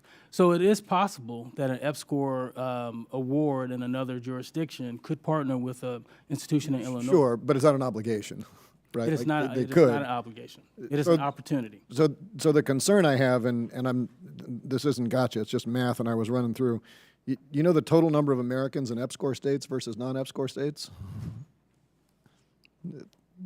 Again, it's not gotcha. It's 16 million live in EPSCoR states. 273 million live in EPSCoR states. Do you know the number of four-year institutions between the two? It's a 2-to-1 ratio, 208 four-year institutions versus 529 in the non-EPSCoR states. You know the number of students who attend those institutions? 3.5 million in EPSCoR states, 16 million. And so the reason I say this matters for this side of the institution is that we are the House of Representatives. We are designed to represent all American people. The only thing that EPSCoR states have more of than non-EPSCoR states is senators. Well, And I'm all for making sure that we spread our research dollars around. I'm all for encouraging competition, but it is a concern that if we're sitting there saying our purpose is to do the best science, our purpose is to implement science policy and industrial policy, our purpose is to spread that through urban and rural areas, top tier, lower tier, there is nothing in that policy that says it is important for us to get 26 senators on board. Well, thank you so much for that question and that perspective of the impact of EPSCoR states. It's imperative as we look at STEM careers of the future and the grand challenges of our day, we have to empower innovation and our ecosystem across the whole United States. And so while you do give some very compelling statistics, we have to ensure that citizens, students, faculty, research institutions in all parts of the United States are part of the research ecosystem. And so the EPSCoR program really does seek to help enable all of America approach to research innovation. And so it's very important to the overall national strategy to make sure. And I agree with the intent, but again, coming from Illinois, downstate Illinois is a much more rural area than upstate Illinois where I live, right? The fact that there is not a state line between the two areas doesn't change the equity that has to be covered between those areas. And I think it's a concern we should fix, and certainly I think us in the House should be pushing to represent the interests of the House. Thank you. I yield back. Thank you. I appreciate your perspective. So they put the new guy in charge. The chair now recognizes the gentleman from Montana, Mr. Zinke, for 5 minutes. Thank you, Mr. Chairman. Dr. Kamm, I'm a little concerned, as most of Americans are, about China. And I'm concerned about uranium, critical minerals that are being processed primarily in China, and our dependency upon their supply system for ours. What is the Department of Energy doing, if anything, to look at the critical minerals array and to reduce our dependency on China? Thank you for that question. We absolutely share your concern about being beholden to a country who doesn't play by the same rule as the United States and the rest of the allied countries. So we're taking the supply chain of critical minerals and materials very seriously. Within the department, there are several offices contributing to developing a critical mineral material strategy. We actually just updated our critical minerals material strategy in 2021. We identify a number of critical materials and minerals, and based on the level of critical supply chain issue, we are designing a whole range of R&D efforts to address them. Speaking from the Office of Science, we're at the very low end of the TRL. We're primarily looking at finding alternatives and substitute for the critical minerals. So we no longer are being beholden to countries such as China holding this precious supply. And that will really, really depend on us really understanding what makes these critical mineral materials that behave so in their own way that make them so critical for these various important applications. So that's one thing. And the second thing is that we really need to broaden and develop a sustained U.S.-based domestic supply chain. So that will actually require better mining, better processes. Speaking from a materials and chemistry point of view, there are a lot of advances in separation chemistry. So we can actually be able to use better mining and processes to derive even higher yield from the U.S. mining perspective. And these are the advances basic research and science can contribute to that. And we actually have very strong partnership with NSF and other agencies. There's actually a White House-led NSTC critical materials and mineral committee that are working across the different agencies to come up with a national strategy for that. My understanding on the EV world alone, it would take a 2,000% increase of mining for 20 years to catch up to where we are today. Yeah, I'd be interested in the Department of Energy's view on such things if your data matches mine. We'll be happy to give back. I do not have those data at my fingertip, but we'll be happy to get back with you on it. And lastly, do you share the same concern about interception of IP property from China within your department? Absolutely. We believe that the protection of the American-funded R&D, we need to actually enhance our protection against those. And there are various measures that are being put in place to make sure that we safeguard the protection of the IP rights from foreign actors that, with intellectual property theft. And are you pretty confident that will be in the President's budget, protection of? I know that I cannot comment on the budget, but my sense that this is a very high priority, and all parts of the department are treating this very seriously. In fact, Secretary Granholm had put in July of 2021 that the innovations that come out of Department of Energy, Science and Energy investment need to be substantially manufactured in the U.S., even though they can be sales and utilized worldwide. So there are measures being put in place to safeguard the protection of the IP, but also making sure that the benefits are directly feeding into the American people. I look forward to seeing the President's budget. Thank you, Mr. Chairman. I yield back. Thank you. The chair recognizes the gentlelady of Michigan, Ms. Stevens, for 5 minutes. Thank you so much, and what a delight to continue this conversation on regional collaboration, particularly on the heels of last Congress, where we were discussing some of the benefits coming out of our CHIPS and science legislation, and thank you to our witnesses. My question is for Dr. Kang. I very much appreciated your testimony, and certainly as we're looking at regional collaboration and collaboration across government, regional being what happens at the local level, cross-government, which is exercising all of government. I wanted to ask you about some of the barriers. You specifically talked about MOUs with other federal agencies. There was an MOU signed in 2020, hooray, because 2020 came with its set of challenges. But as someone who has been involved in the MOU process at the federal level, is there any improvements that we could be making or understanding? I know sometimes there's delays or complications, and maybe doesn't necessarily take an act of Congress, but giving you some time to just reflect on that MOU process and where it's necessary and maybe where it's not necessary. Thank you for that question. Reflecting on the MOU we recently signed with NSF, this may sound a little cheesy, but I believe collaboration, coordination is really a contact sport. We need to have very, very close contact with our agency partners to make sure that we communicate frequently, we understand where each of our mission space is, where are the potential synergy, where are potential overlaps. And that really requires a lot of interaction, a lot of communications. I think that is the basis, if Dr. Jones may also comment, that is really the basis of the DOE and NSF MOU. And I believe that's really a good example of how we can not just having a piece of paper, but really having it be applicable to really make our federal stewardship really efficient and also effective. Yeah, it's an intentionality, right? And if folks don't realize, I mean, where you are located and where NSF was located, you're not right next door. And you've got lots of employees who you want to be collaborating. So yeah, Dr. Jones, if you wanted to also contribute. Great, thank you, and thank you for the question. And as Dr. Kang, I totally agree with Dr. Kang. It's about coordination, cooperation, and collaboration.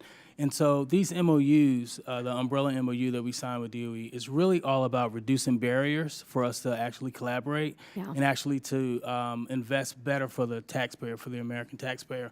For example, being able to share research proposals, being able to review with each other, to be able to co-fund things much easier to reduce significant barriers. And so it's very important. Co-funding, they don't need to come back to Congress and ask for more dollars. We'll take it. That's great. And, you know, Dr. Kung, we were thrilled to see the RFI that came out of the CHIPS and Science legislation that your agency promoted last month, the RFI on the clean energy regional innovation programs. And obviously, it's not your first go around with promoting regional innovation clusters, but just a chance to talk about past lessons learned, things that you're looking for this next round. It's certainly galvanizing our folks on the ground in Michigan. We are certainly very excited about the opportunity to contribute to regional innovation. We actually firmly believe that public resources should benefit the public generally, and that's really behind the regional innovation concept. And actually from the DOE, especially from a national laboratories point of view, we believe that our national laboratories really are the regional anchor and leader in technology innovation, and they could have a lot more, contribute a lot more to the regional innovation. Based on the prior experiences, we know that our sister program, the Office of Technology Transition, actually has very substantial experience in actually surveying the companies that are involved in regional innovation. And what we have learned is that a lot of these incubators may not necessarily have resources that can contribute to the traditional FOA. For example, most of our programs have FOAs, but some of these incubators, small companies, they may not even have resources to contribute and be able to be competitive in FOA. And that's actually one of the areas that the OTT program has identified. There is actually a very insightful analysis. They have confirmed that with their stakeholders. I think it's this type of lessons learned, I think that's very important as all of us grapple with the regional innovation to understand what are the barriers so we can then overcome. And as we're looking at global competition, that tech transfer point remains very important. So thank you for that contribution. The rest of my questions I'll submit for the record. Thank you, Mr. Chair. I yield back. Thank you. The chair now recognizes the gentlelady from New York, Ms. Tenney, for 5 minutes. Thank you, Mr. Chairman, and thank you to the witnesses for your testimony today. I'm sorry I missed some of it, but I want to thank you also for holding this meeting on the Department of Energy's critical role in funding U.S. research and development, and thank you for your insight as well to all of you and your work that you've been doing in your fields. I'm honored to represent New York's new 24th Congressional District, which includes all the remaining active nuclear plants in the state of New York. As New York State rushes to mandate a fully carbon-free grid by 2040, nuclear energy is going to be increasingly a critical player in this space. Nuclear energy is one of the few carbon-free energy sources that works regardless of the weather, which we have a lot of interesting weather in upstate New York. And that's why I strongly support the nuclear energy research being conducted by the Department of Energy, both in partnership with NASA and through its Office of Nuclear Energy. Additionally, New York's 24th Congressional District has a strong history as the home to the Erie Canal, one of the first regions of our country to enter the Industrial Revolution, thanks to the innovations on the canal. We also have Niagara Falls at the other end, which provides us with hydropower. I believe that we must restore American manufacturing, particularly in regions like upstate New York. The work that the DOE and NSF are doing to support advanced manufacturing is critical to our revitalization of American manufacturing, particularly in Rust Belt regions of this Northeast, like upstate New York. And finally, New York 24 is the largest agricultural district in the Northeast. And the research that DOE and USDA do together has helped numerous farmers throughout my district by developing more advanced 21st century farming techniques. And so I want to direct my first question to Dr. Kong and also to Mr. Reuter. In both of your testimonies, you discussed the importance of interagency research opportunities. My first question is, can you just briefly tell me how the Department of Energy's Office of Nuclear Energy and NASA's work together on advancing nuclear technologies benefit the future of nuclear energy? If you could just give me a real quick capsule summary, both of you. My remarks will be very brief. I'm from the Office of Science, but from my understanding, we have a lot of great work from Office Nuclear Energy, especially in preparing the space power that Mr. Reuter has talked about. And that's really a decade-long partnership by providing NASA with the power source so they can venture into Mars and beyond. So with that, I'm turning over to Mr. Reuter. Yes, and thank you, Congresswoman. It's very accurate. We think nuclear systems in development in space is critical to our exploration needs as we go for the future. We work very closely with the Office of ONE to help develop the systems as we go through it for both power and propulsion.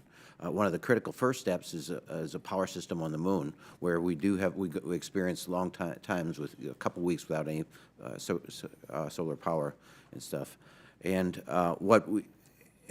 so for us, the critical needs that we get fulfilled by the Department of Energy include indemnification, subject matter expertise, test facilities that are really critical to us. It's really part of a team that works together for this, so it's critical for us as we go forward. Well, let me ask you that now, since I know one of my colleagues, a new colleague, is a former nuclear submarine officer, and my former husband is a former nuclear submarine officer, and I see them as sort of modular nuclear plants of themselves.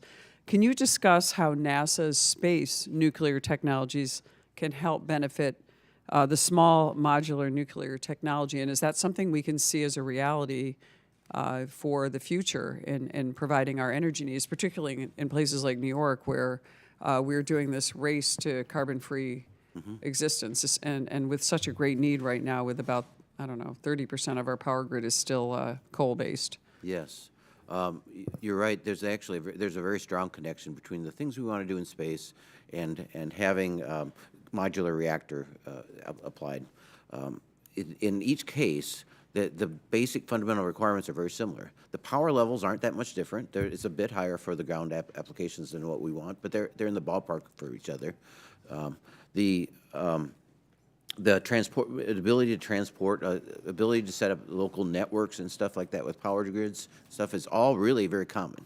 The basic technologies of making these reactors work is very similar between them. And so for us, we have a bit, and both of us have driving requirements to get the system down in size, because it needs to be transportable, and so that kind of restricts it on the ground. And for us to be able to land it on the moon or launch it, then it's got to be a certain size too. So for us, all those things are related. The basic technologies are things, moderator blocks and other things are very similar between them. Well, let me ask you something. So this is a very feasible type of technology that we can use in a more expanded way, in an industrial way. What about the cost and the safety issues that have been raised on this issue? Is that something that NASA and our Energy Department can work together in making those something that would keep the public positive about those issues? Would the gentlelady suspend for a minute? Sure. The clock had stopped and restarted and stopped and restarted, so if you could finish up your question and answer pretty quick, and then we'll move on. Thank you. Okay. Oh, okay. All right. Just tell me how much time I have. None? Okay. It said 5 minutes for a long time, so I figured you gave me a... This is part of the nuclear technology we're going to have. We stopped the clock. I told you the new guy was in charge. I look younger already, right? Thank you. And if I'm allowed to answer the question, would you repeat it, please? I forgot. Yeah, it was about the safety, and the affordability, the cost and of safety, having modular nuclear technology. We treat the safety of these reactors very seriously. The good thing about this is, for us in an environment for space, we don't have to activate the reactor until we get to orbit, and in a particular orbit that's far away from any ground systems. There's lots of research we've done in terms of managing faults and responding to it, and the Krusty reactor that we did with DOE back in 2018 demonstrated several of those technologies. Cost is something as we get multiple uses for it, it will come down. It's certainly a very expensive proposition now, but I think especially in the modular reactor area, with all the work that's going on, we can make real strong advances there. Thank you so much. I yield back, and I wanted a question for Mr. Jones or Dr. Jones about Micron, but we'll get to that next time and submit those questions for the record. Thanks so much. Thank you, Ms. Stinney. All right, the chair now recognizes the gentlelady from Oregon, Ms. Bonamici, for 5 minutes. Thank you so much, Chair Collins. Thank you, Ranking Member Lofgren, and thank you to the witnesses for your testimony and your expertise. We know how important federal agencies are to America's vital research efforts, and interagency collaboration is so critical and can really be a significant catalyst for positive advancement in research, enabling innovation, more sophisticated research than can be done by one agency alone. Climate change, as we know, is a multifaceted challenge. It requires a coordinated effort from multiple agencies. And I'm going to focus on the partnership between DOE and NOAA and the valuable opportunities there. NOAA's climate trends and environmental conditions data can inform a Department of Energy's efforts to develop more sustainable energy sources, and Department of Energy's expertise in energy production and emissions reduction can be leveraged to support NOAA's efforts to mitigate the harmful effects of climate change. One of the most critical aspects of this collaboration is the joint effort to keep the ocean healthy. As the co-chair of the Oceans Caucus and a representative of a coastal district, I care about it greatly. We know how important it is in regulating the planet's climate. As the ocean absorbs vast amounts of carbon dioxide, it becomes more acidic, harming, as we know, marine life and ecosystems. So I've been advocating for increased resources and support for federal agencies tasked with implementing the response to declining ocean health. And to address this issue, DOE and NOAA are working together to develop technologies and approaches that can help mitigate ocean acidification, including research into carbon capture and storage and developing technologies to remove carbon dioxide from the atmosphere. So, Dr. Morgan, I often speak about the importance of science communication, highlighting that there is more we can do to communicate with our constituents and the public about the investments that Congress is making in science and scientific research. And this is especially important regarding climate change. So how could interagency collaboration between NOAA and the Department of Energy be leveraged to promote public awareness and engagement on issues like ocean health? Thank you for your question, and I think you really framed it nicely. The importance of the oceans in our climate system, they have a long-term memory, right? The heat that's absorbed, the net heat that's absorbed warms the oceans. The oceans warming faster than the on land in the atmosphere, and so part of this understanding that we get comes from the observations that we develop, that NOAA has access to through our observing platforms, but also from looking at the work that DOE does with our ARM program, the atmospheric radiation measurement program, which allows us to better understand the processes of radiative transfer and looking at the energy budget of the entire Earth. So it's the modeling, it's the observations, and it's the blending of those models with observations that allows us to develop a predictive capacity for understanding what the changing climate is. We also have to make investments as well in the ocean. Ocean acidification, as you mentioned, is a very serious issue, and that's something that we're using modeling efforts to understand how rapidly that acidification is occurring, as well as using observations. And it's the responsibility of NOAA to make sure we can report those findings to the public. And it's the relationship, the collaborative research, not just with DOE, but with NSF, that does also is invested in climate modeling, as well as with NASA, which is invested in Earth system modeling, that really helps us develop that. I hope I've addressed your question. Dr. Spinrad is an Oregonian, of course. I That's know he correct. appreciates the importance of the ocean. Dr. Morgan, I want to follow up. In your testimony, you noted that the Department of Energy has some of the world's most powerful supercomputers, and they can process vast amounts of data quickly. So how would allowing NOAA to use these resources to assimilate more data into their models improve accuracy and reliability, and why is it essential to have better weather forecasts? So you might have heard our in-house meteorologist, Mr. Sorensen, Representative Sorensen, isn't here right now, but you maybe heard from him about why is it essential to have better weather forecasts and an improved understanding of oceanic and atmospheric processes and better predictions of extreme weather events. Okay, thank you. In my earlier testimony, I had noted that models to a certain extent represent our codifications of our understanding of the Earth system.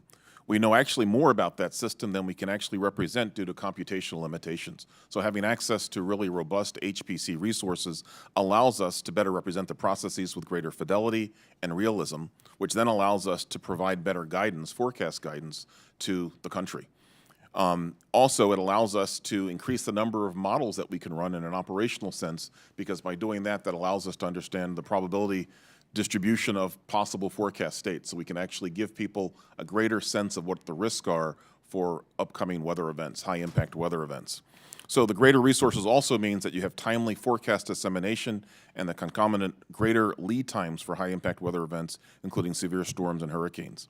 Having this, greater realism in the processes that we can model allows us to better understand the relationship between the atmosphere and the ocean, the interactions that we've already discussed, and again, it improves our predictive capability, which improves economic output. It basically improves and makes more efficient the conduct of commerce across the United States, and while at the same time helping to protect lives and property. Sounds very beneficial. And I'm out of time. I yield back. Thank you. Thank you. Thank you. The chair now recognizes the gentleman from Ohio, Mr. Miller, for 5 minutes. Thank you, Mr. Chairman. And Ranking Member Lofgren. It's my privilege to represent NASA's Glenn Research Center as a part of Ohio's 7th Congressional District. In Northeast Ohio, we have had the privilege of watching NASA Glenn lead the way on cutting-edge technology developments. This has included taking the lead on NASA's work on nuclear electric propulsion and fission service power through the Kilo Power Project and others. Mr. Reuter, you briefly referenced these sort of projects in your testimony. What role do you see advanced nuclear reactors playing in future American space travel? Yes, thank you, Congressman. And I will say that Glenn Research Center is a pride for us. They do an outstanding work, and they support my office very strongly, one of the best research centers we have. They're amazing. What I'd say is the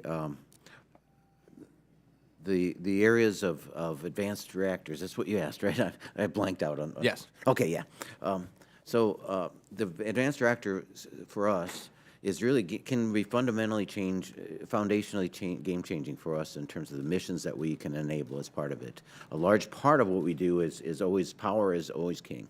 And how you distribute that power and generate it is critical to exploration of space. We also need to have it in a compact package. And nuclear reactors are very highly dense energy that can really help us enable new missions as we go through it.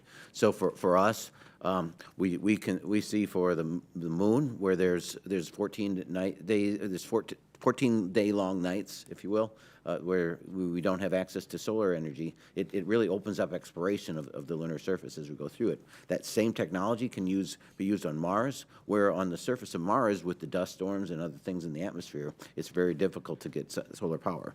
And then anything that we want to do beyond Mars and stuff essentially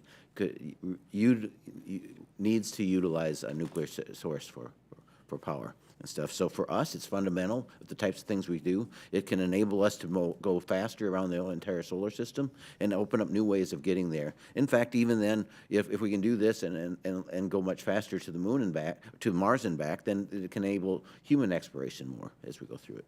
Yeah. So it seems as if it'd be the only really primary function that we would have to go further than where we already are. As a follow-up question, Mr. Reuter, can you also elaborate on the importance of NASA's collaboration with the Department of Energy on the Kilo Power Project and other related projects, as well as the need to continue this relationship in the future? Yes, it's essential for us, and we really the project you're talking about, the Kilo Power Project, we call Krusty, was something that was a test that we did together, coordinated together for a 1 kilowatt power system. And we tested at the Nevada National Security Test Site. It was a partner between NASA and DOE, where we each funded our responsibilities as we went through this. We conducted this entire test, including demonstrating fault tolerance of the capabilities, transient behavior as through it. We did that, and it worked flawlessly. And we demonstrated that for something that was less than $20 million total between the two agencies as we went through it. So for us, that has taught us an awful lot of the things that we apply now. And now we're looking for on a fission surface power, not just a 1 kilowatt system, but about a 40 kilowatt system on the moon. Glenn Research Center is our key center for leading the fission power type development as we go through this. Yeah. Thank you. And I just want to thank all of the witnesses for your time and your testimonies today. With that, I yield back. Thank you. The chair now recognizes the gentlelady of North Carolina, Ms. Ross, for 5 minutes. Thank you, Mr. Chair, and thank you, Madam Ranking Member, for holding today's hearing. And I thank our witnesses for joining us. My district encompasses a large part of the Research Triangle Park in North Carolina, and I know the value of collaboration in advancing research initiatives that will improve the lives of so many. I specifically want to draw attention to the importance of including universities and community colleges in this collaboration. Last Congress, I worked to get several related measures included in the CHIPS and Science Act, from securing increased NSF grant funding for community colleges to facilitating the commercial application of clean energy by universities and private companies to mandating the development of a comprehensive national science and technology strategy. My priority is ensuring government agencies overseeing cutting-edge research can work with other institutions to ensure that they have the resources needed to cultivate the brilliant scientists of the future. And I appreciate hearing from you about your work to create a more effective and collaborative research environment and how Congress can support you. My first question is on climate science and computing modeling. Across the country, severe weather events such as lengthy droughts, extensive flooding, and worsening wildfires are occurring every year. NOAA already requires extensive computing to run several different models: ocean models, as we discussed, land models, atmospheric models, and other models to develop forecasts and inform communities of such extreme weather events. Dr. Morgan, you touched lightly in your testimony on NOAA's goal to advance its Earth systems model, a model that would put together all models and give us a better understanding of the Earth process as a whole. How important is high-performance computing to NOAA in achieving its mission, including assisting our communities in becoming climate resilient and weather ready? Thank you for that question. And it is absolutely critical to have the high-performance computing resources. Because again, what that means to NOAA's modeling enterprise is two aspects of it. If you currently look at the ratio of our research computing relative to operational computing, it's about 0.75 to 1. We recognize that we need to put greater investments in our research and development computing facilities with ratios looking at 5 to 1 or perhaps even 10 to 1. Our priorities for weather research report, which was requested by the House a couple years ago, identified a need for a 10 to 1 increase in our research and development for numerical weather prediction. What do we get from that investment if we had those resources? First of all, we could readily make use of the research and development computing right now if we had access to it. And what that would give us is better use of the investments that we've already made in our observing platforms. And what I mean by that is how we can get that data from the observing platforms into our models more effectively and using a greater volume of that data to help improve our forecast. In response to an earlier question, I talked about the greater resolution of the models that allows us to resolve finer scale processes with greater fidelity. That gives us more realistic depictions of high impact weather events that are already impacting our nation.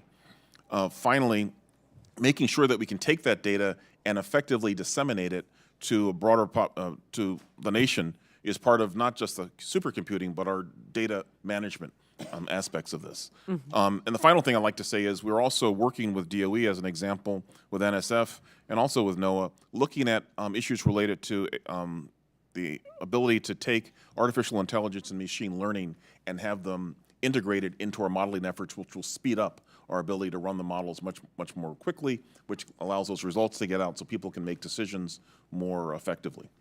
Thank you very much. I'll try to be quick on my next one, which is on quantum information science, and that we're likely to take up the reauthorization at the National Quantum Initiative Act. Dr. Kung, can you talk a little bit about how the Department of Energy coordinates with NIST, NSF, and other agencies to advance quantum information science? Thank you for that question. Quantum information science continues to be one of our highest priorities, and we really take a lot of pride in working with our sister agencies, especially NIST and also NSF. In fact, through an NSTC science committee, subcommittee on quantum information science. We are actually co-chairing the quantum information science subcommittee. We actually do a lot of cross-agency Thank you. comparison, The woman's coordination. time has expired. Thank you. I'd like to call for a 5-minute recess. We'll reconvene at 6 minutes after 12.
We'll call our meeting back to order. I'd like to call on Mr. Williams from New York and recognize him for 5 minutes.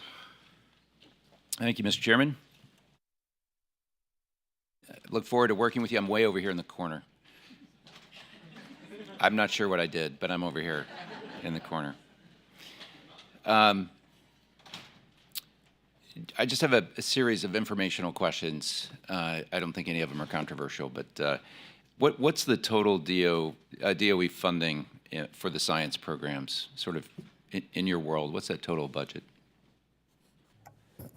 Our annual budget in FY23, it's about $8 billion, slightly over $8 billion.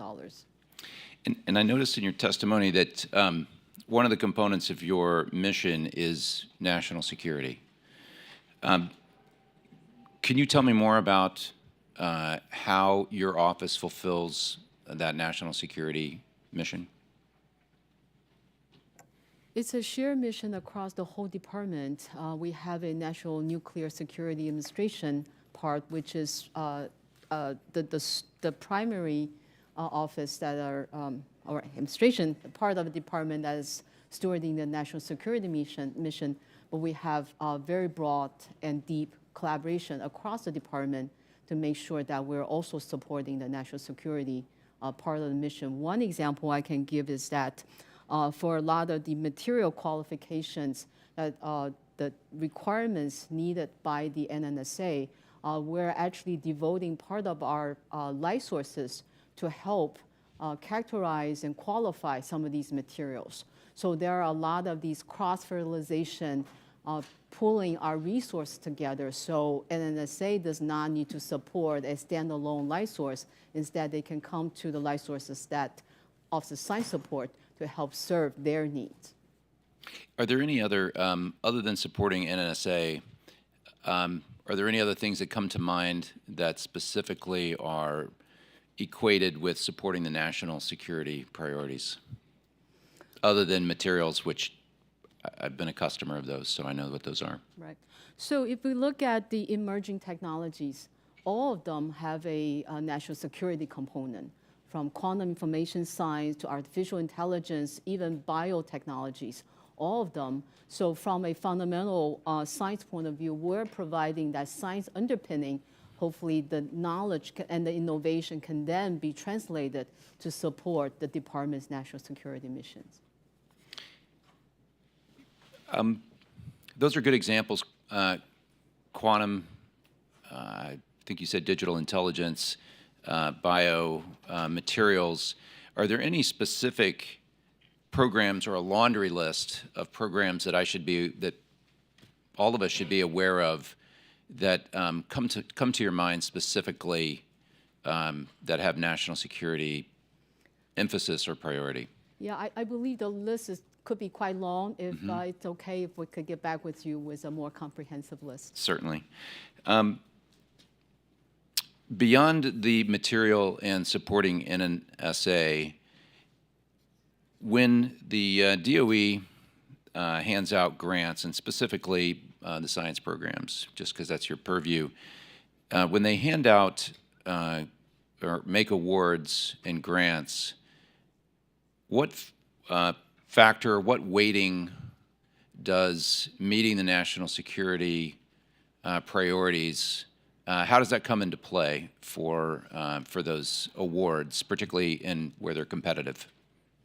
So our grant selection process follow a set of review criteria that's codified in our 10 CFR 605.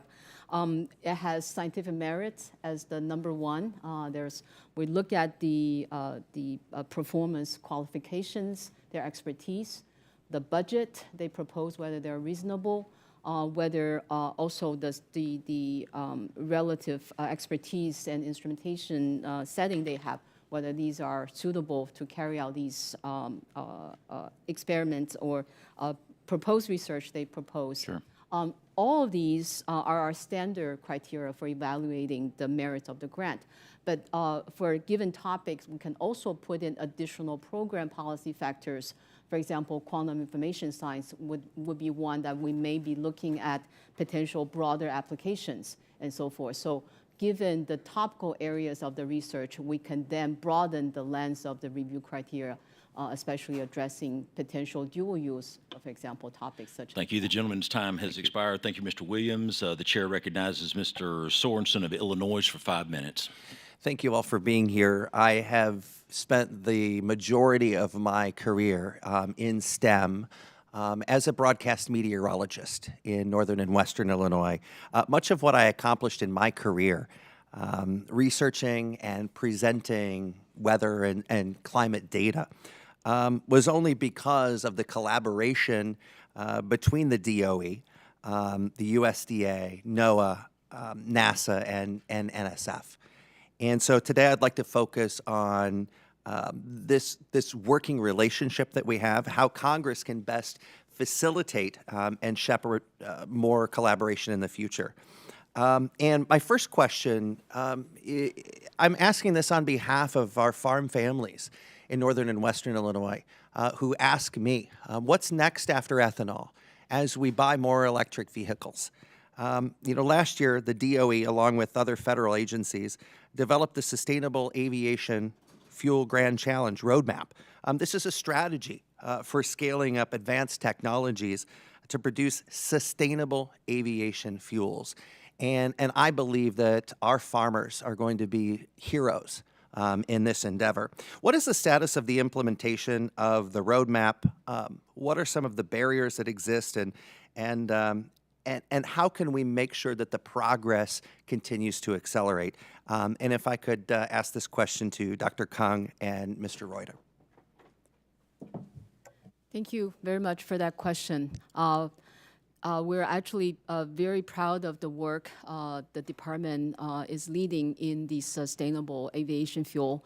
It really capitalizes on decades of investment across the whole department, from Office of Science to the energy efficiency, renewable energy, which is leading the Sustainable Aviation Fuel Grand Challenge. So I think building on this decades-long of really science foundation, they're able to really upgrading the biofuels in order to add functionality, efficiency, and also performance into the sustainable aviation fuel. I'm not personally involved in the roadmap, but I'll be very happy to get back with you based on my colleagues' input.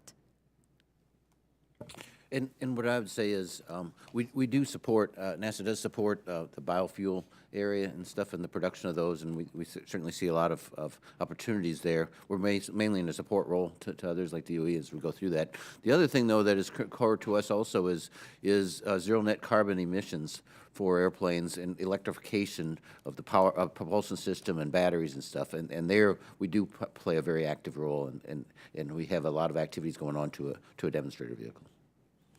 Thank you so much. Dr. Morgan, there have been proposals to separate NOAA from the Commerce Department.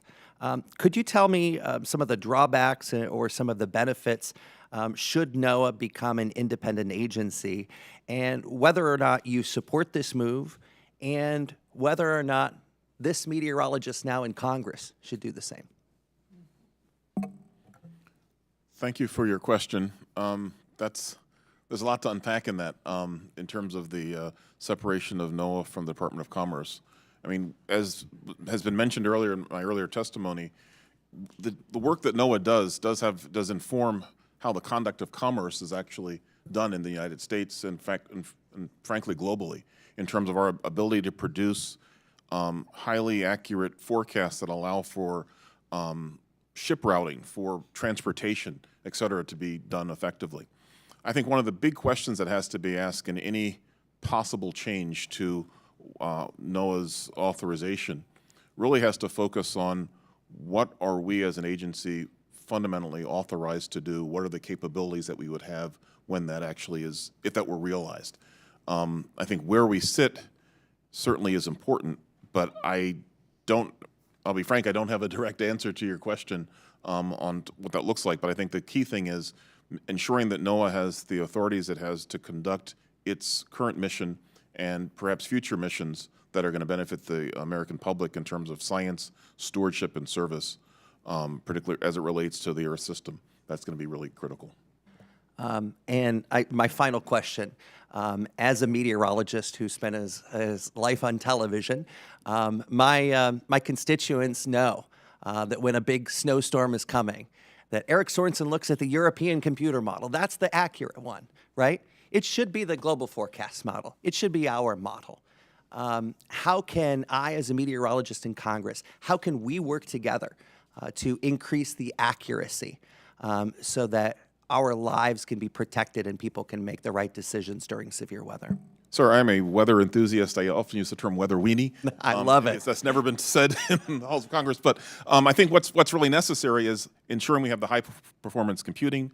It's also essential that we make significant investments in atmospheric and basically coupled data assimilation for the system to make the full use of the observations that we have.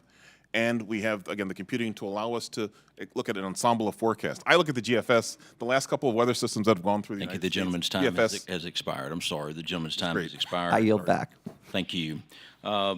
Next is Mr. Kane from New Jersey. You'll be recognized for 5 minutes. Thank you. Thank you, Mr. Chairman. I would like to thank all the witnesses for being here today and their testimony.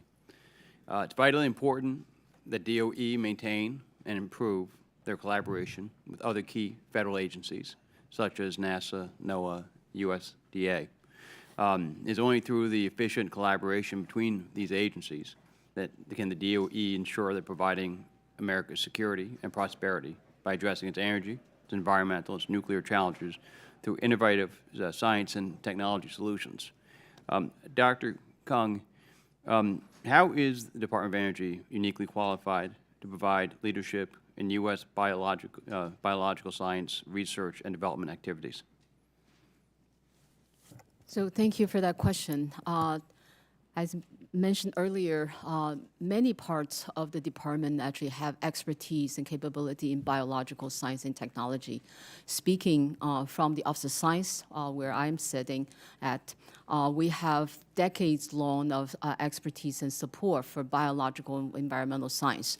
And that actually grew out of our health science route.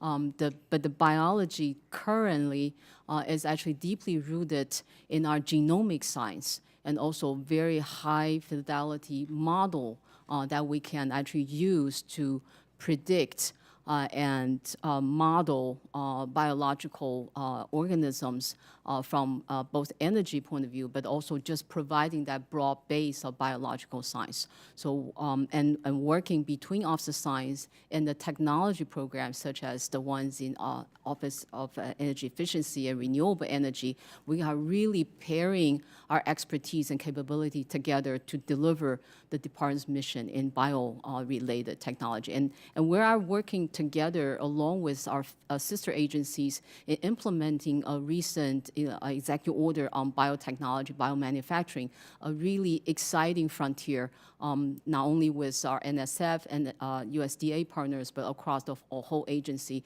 We're addressing transportation fuels, aviation fuels, even using bio as a way of decarbonizing at a land scale. So my own opinion is that we're very uniquely situated based on our past capability, core competency, but also future opportunities. And the multi-agency partnerships you just talked about that are in concordance as we approach our national priorities, such as during the COVID-19 crisis. How is the DOE's National Virtual Biotechnology Laboratory serve as a mechanism to provide a number of agencies like the FDA, the CDC, DOD, with access to DOE research capabilities? Thank you for that question. NVBL is really the pride and joy of Office of Science that we stood up when the crisis of COVID-19 hit. This is really an excellent model that in a very short period of time, we were able to marshal all the resources, expertise from all 17 of DOE national laboratories and really capitalize on the expertise, for example, in materials, in chemistry, in biology, and also high-performance computing to be able to address some of the key challenges. For example, by using materials, we actually are addressing supply chains from respirators to fibers that go into the N95 masks, but also using our light sources, we're actually able to decipher the very detailed structure of the virus so can then design countermeasure such as antiviral drugs and vaccines. But lastly, our high-performance computer has been so powerful, they actually can do the epidemiology modeling to inform policymakers in terms of emergency response, also whether to close schools or bars. I think that is really an excellent example of interagency partnership, working across different agencies, pulling resources, capability together in the moment of national crisis. So we're very proud of that example. Okay. Thank you. Dr. Jones, given the challenge from China and from other adversaries, should the NSF be partnering with strategic allies on science and technology research? And if so, what policies are necessary to facilitate those partnerships? Great. Thank you very much for that question. So science is a global endeavor. And so we do look to be part of the global research environment. Submitted in our testimony, for example, would be the LHC Large Hadron Collider activity where DOE and NSF partner in a very, Thank you. The gentleman's very time important has international. expired. I'm sorry, the gentleman's time has expired. And if The chair- can you follow up, send that response in writing, please? Yes. Thank you. Thank Yes. you, Chairman. I yield back. Thank you, sir. The chair now recognizes Mr. Tonko of New York for 5 minutes. Thank you to both Chair Lucas and Ranking Member Lofgren for hosting this important discussion, and thank you to the witnesses. You're a distinguished panel, and it's great to hear from you. The U.S. R&D ecosystem is directly responsible for the security and prosperity that Americans enjoy today. When leveraged correctly, the most incredible scientific discoveries and technological innovations emerge directly out of our federal research agencies. This is especially important as international competition grows and the climate crisis intensifies. What we do today will determine whether we are still leaders on the global stage tomorrow. So I recognize the essential role that DOE plays in this and sought to tap into its unique technical expertise with my Micro Act, a bill that was included in the CHIPS and Science package last Congress. With over $500 million in new investments, the Micro Act will leverage DOE's world-renowned national labs and their partners in industry and academia to tackle foundational challenges in the microelectronics R&D effort. So with that being stated, Dr. Kung, can you talk about DOE's role in the broader microelectronics R&D enterprise? Thank you so much for that question. DOE actually has a long history of supporting microelectronics, both as a consumer, because some of our world-leading supercomputers are actually based on the cutting-edge microelectronics, but we're also an engine of innovation contributing to the innovation of microelectronics. For example, the most advanced EUV technology that are currently using to produce the smallest gauge of the microelectronic was developed by a joint partnership among several DOE laboratories. So we feel like we are an essential contributor to the extremely exciting but also challenging situation with the microelectronics in terms of the leading edge in technology development, but also in addressing the supply chain. And we also believe that microelectronics is such an area that is really requiring a whole of the government approach, because different agencies were actually bringing different pieces of expertise and capabilities together. And I really appreciate the CHIPS and Science Act that passed and authorized the department being able to further contribute to the cutting edge of microelectronics, for example, the microelectronics center being authorized in the Micro Act. We believe this is the right type of model for us to really co-design from the very bottom of materials all the way to application hardware and the whole infrastructure be able to design the next generation of microelectronics. So thank you for that question. Oh, thank you. And Dr. Jones, in your testimony, you talk about the importance of long-lasting partnerships with industry to meet the challenges of today and tomorrow. Can you explain to us more about the TIP Directorate and the potential of programs and partnerships with private companies to develop the transformative solutions to semiconductor manufacturing challenges? Great. Thank you so much for that question. And we are very grateful for the support of the National Science Foundation in establishing the Technology Innovation Partnership Directorate. It's actually the first directorate, or the last directorate, created in 31 years. And so we're very, very grateful for the support of Congress to establish the new directorate. Translation and innovation is actually part of the DNA within NSF. It always has been. But with this new directorate, we will be able to partner with entities like other federal agencies, but also industry, to translate fundamental basic research at a much faster pace and at a much larger scale than what we have done before. So our new directorate is already being very successful at forming new partnerships with industry, such as our Intel partnership and Micron partnership, looking at semiconductor workforce issues, as well as leading the way with our engineering directorate on our Fuse solicitation, again, looking at semiconductors, where we're partnering with 4 industry partners already: Ericsson, Samsung, Intel, Micron as well. And so we're very, very proud of the equities that we'll be able to do through this new directorate to further partner with industry. This directorate also houses our SBIR and our SCTR programs, where we're able to support small businesses, and those businesses then grow into larger businesses, but also partner with larger entities. In addition, this new directorate is starting a new program, the Regional Innovation Engine Program. The gentleman's time has expired. Thank you, Dr. Jones. Mr. Chair, I had a question for Mr. Reuter, and I'll get that to the committee in writing about aviation systems. So thank you. Thank you, Mr. Tonko. The chair recognizes himself for 5 minutes. Dr. Kung, Mr. Reuter, Dr. Morgan, Dr. Jones, I want to thank each of you for coming before us today. It's been very informative. As mentioned, NASA and the Department of Energy have held formal research partnerships for over 6 decades. Additionally, NASA has a long history of collaboration with DOD's Defense Advanced Research Projects Agency, or more affectionately known as DARPA. Mr. Reuter, how does the most recent partnership announcement between NASA and DARPA leverage the space nuclear development that NASA and DOE has been conducting in recent years?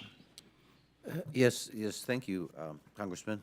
What I would say is we've got a great opportunity now to advance nuclear systems in space and really revolutionize the way we travel around space and the way we operate on foreign lands. We've been, over the last several years, had a lot of joint activities with DOE in terms of developing the reactors, the fuel elements and stuff that went through that can enable these type missions at the very high efficiency that we demand. In fact, we had some starts and stops with this. We had to change technology paths and stuff, but we've gotten to the point where we're actually confident in this. So for us then, it's become a time now, let's go demonstrate this thing. And the fortunate thing we had is, because we try to work across all agencies, DARPA has a very similar objective, a little bit different in the requirements and objectives that we have, but close enough that we could work it out together. And so what we're doing is building off those the technologies that we've been developing over the years and applying it to a joint development, primarily between us and DARPA, for the next for our flight demonstration. Now, DOE will still be along with that. There's still key roles for that. They're critical expertise as we go forward. Thank you. It's my understanding that the fiscal year 2023 President budget was the first time a line item was included for these developments. Would you say, Mr. Reuter, that for NASA to be successful in the Moon to Mars mission, and for DOD and DARPA to be successful in cislunar space, that continued support and growth for space nuclear is necessary? Yes, absolutely. I think space nuclear systems are fundamental to us achieving the objectives for Moon to Mars. Thank you. How would this partnership accelerate development of human transport to Mars? Well, what we're looking at this is, I view this as kind of an experimental vehicle, if you will.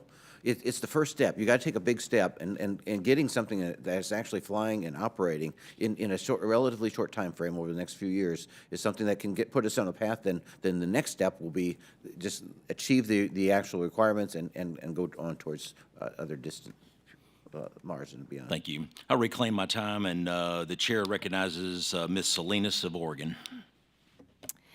Thank you, Mr. Chair, and thank you to the panelists. I apologize for not being here for your oral testimony, but I did review your written testimony. Dr. Kung, billions of dollars are spent each year in the United States on agriculture, food research, and development, but a lot of this is focused on food product manufacturing, crop protection, and food safety, all worthy and valuable. But relatively little is spent on climate mitigation and breakthrough technologies that really have the potential to radically change the impact of our food systems. What forms of innovation policies are needed to deploy future agricultural technologies to decarbonize the sector? Thank you so much for that question. Actually, that is one of our major priorities and emphasis is really utilizing our biotechnologies and expertise to decarbonize the agriculture is one of the aspects that we are looking into. I have just mentioned that the executive order on biotechnology and manufacturing that was just released September 2022.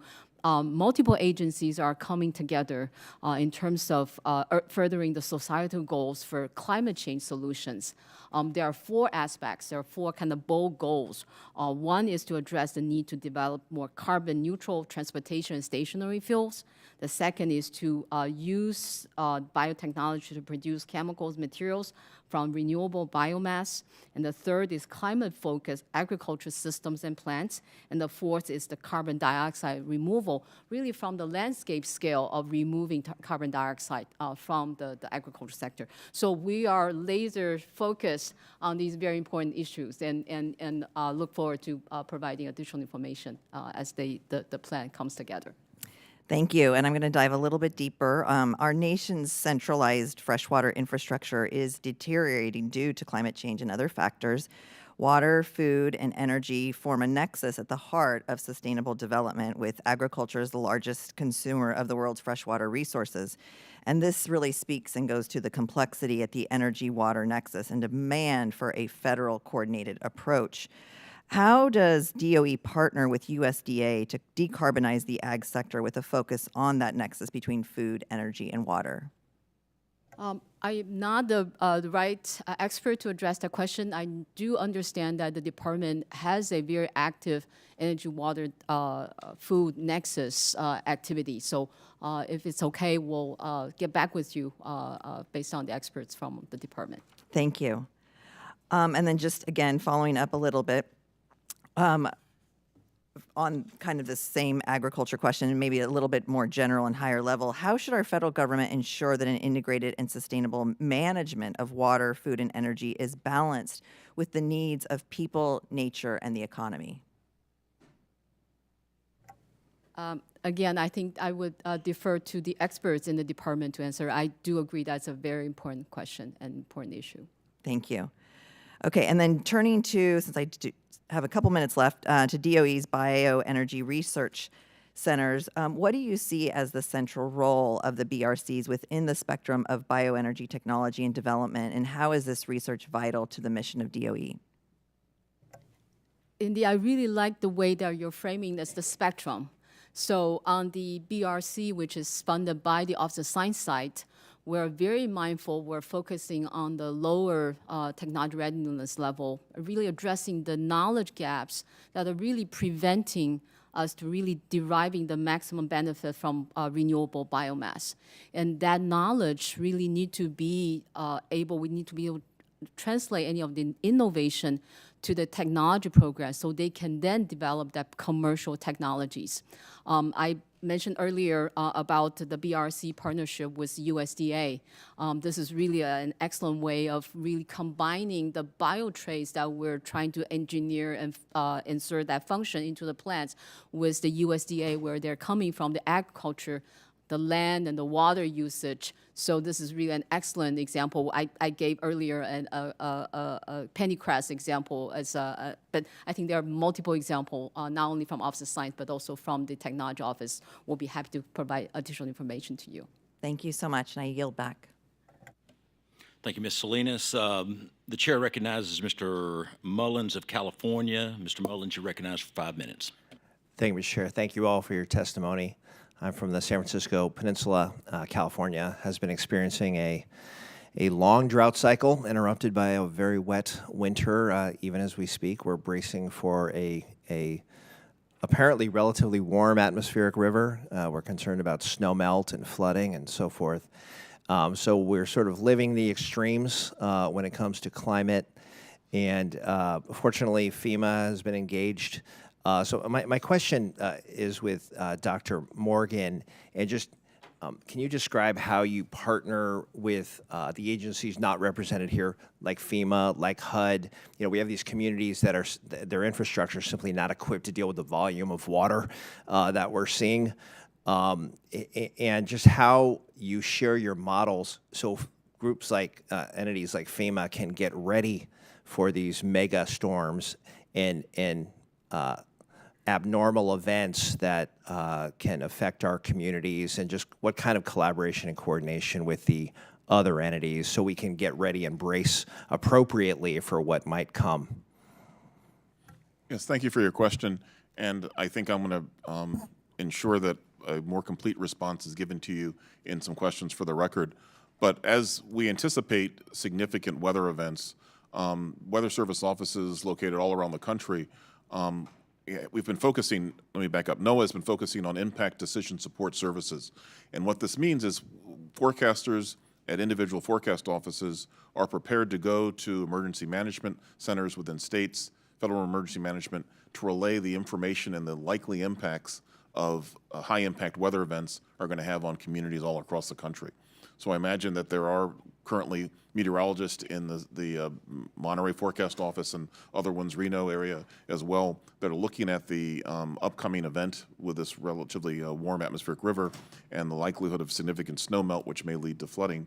And they're beginning to prepare folks for that, for this inevitability, or this likelihood, excuse me, of significant flooding. So we have meteorologists that are basically deployed within particular emergency management offices to basically convey this information.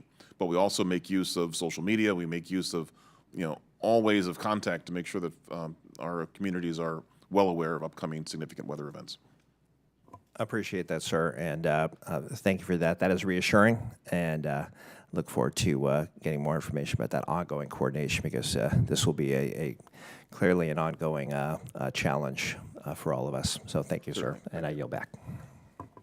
Thank you, Mr. Mullins. I want to thank each of the witnesses for their valuable testimony and for the members for their questions. The record will remain open for 2 weeks for additional comments and written questions from members. With no further questions, this meeting is adjourned.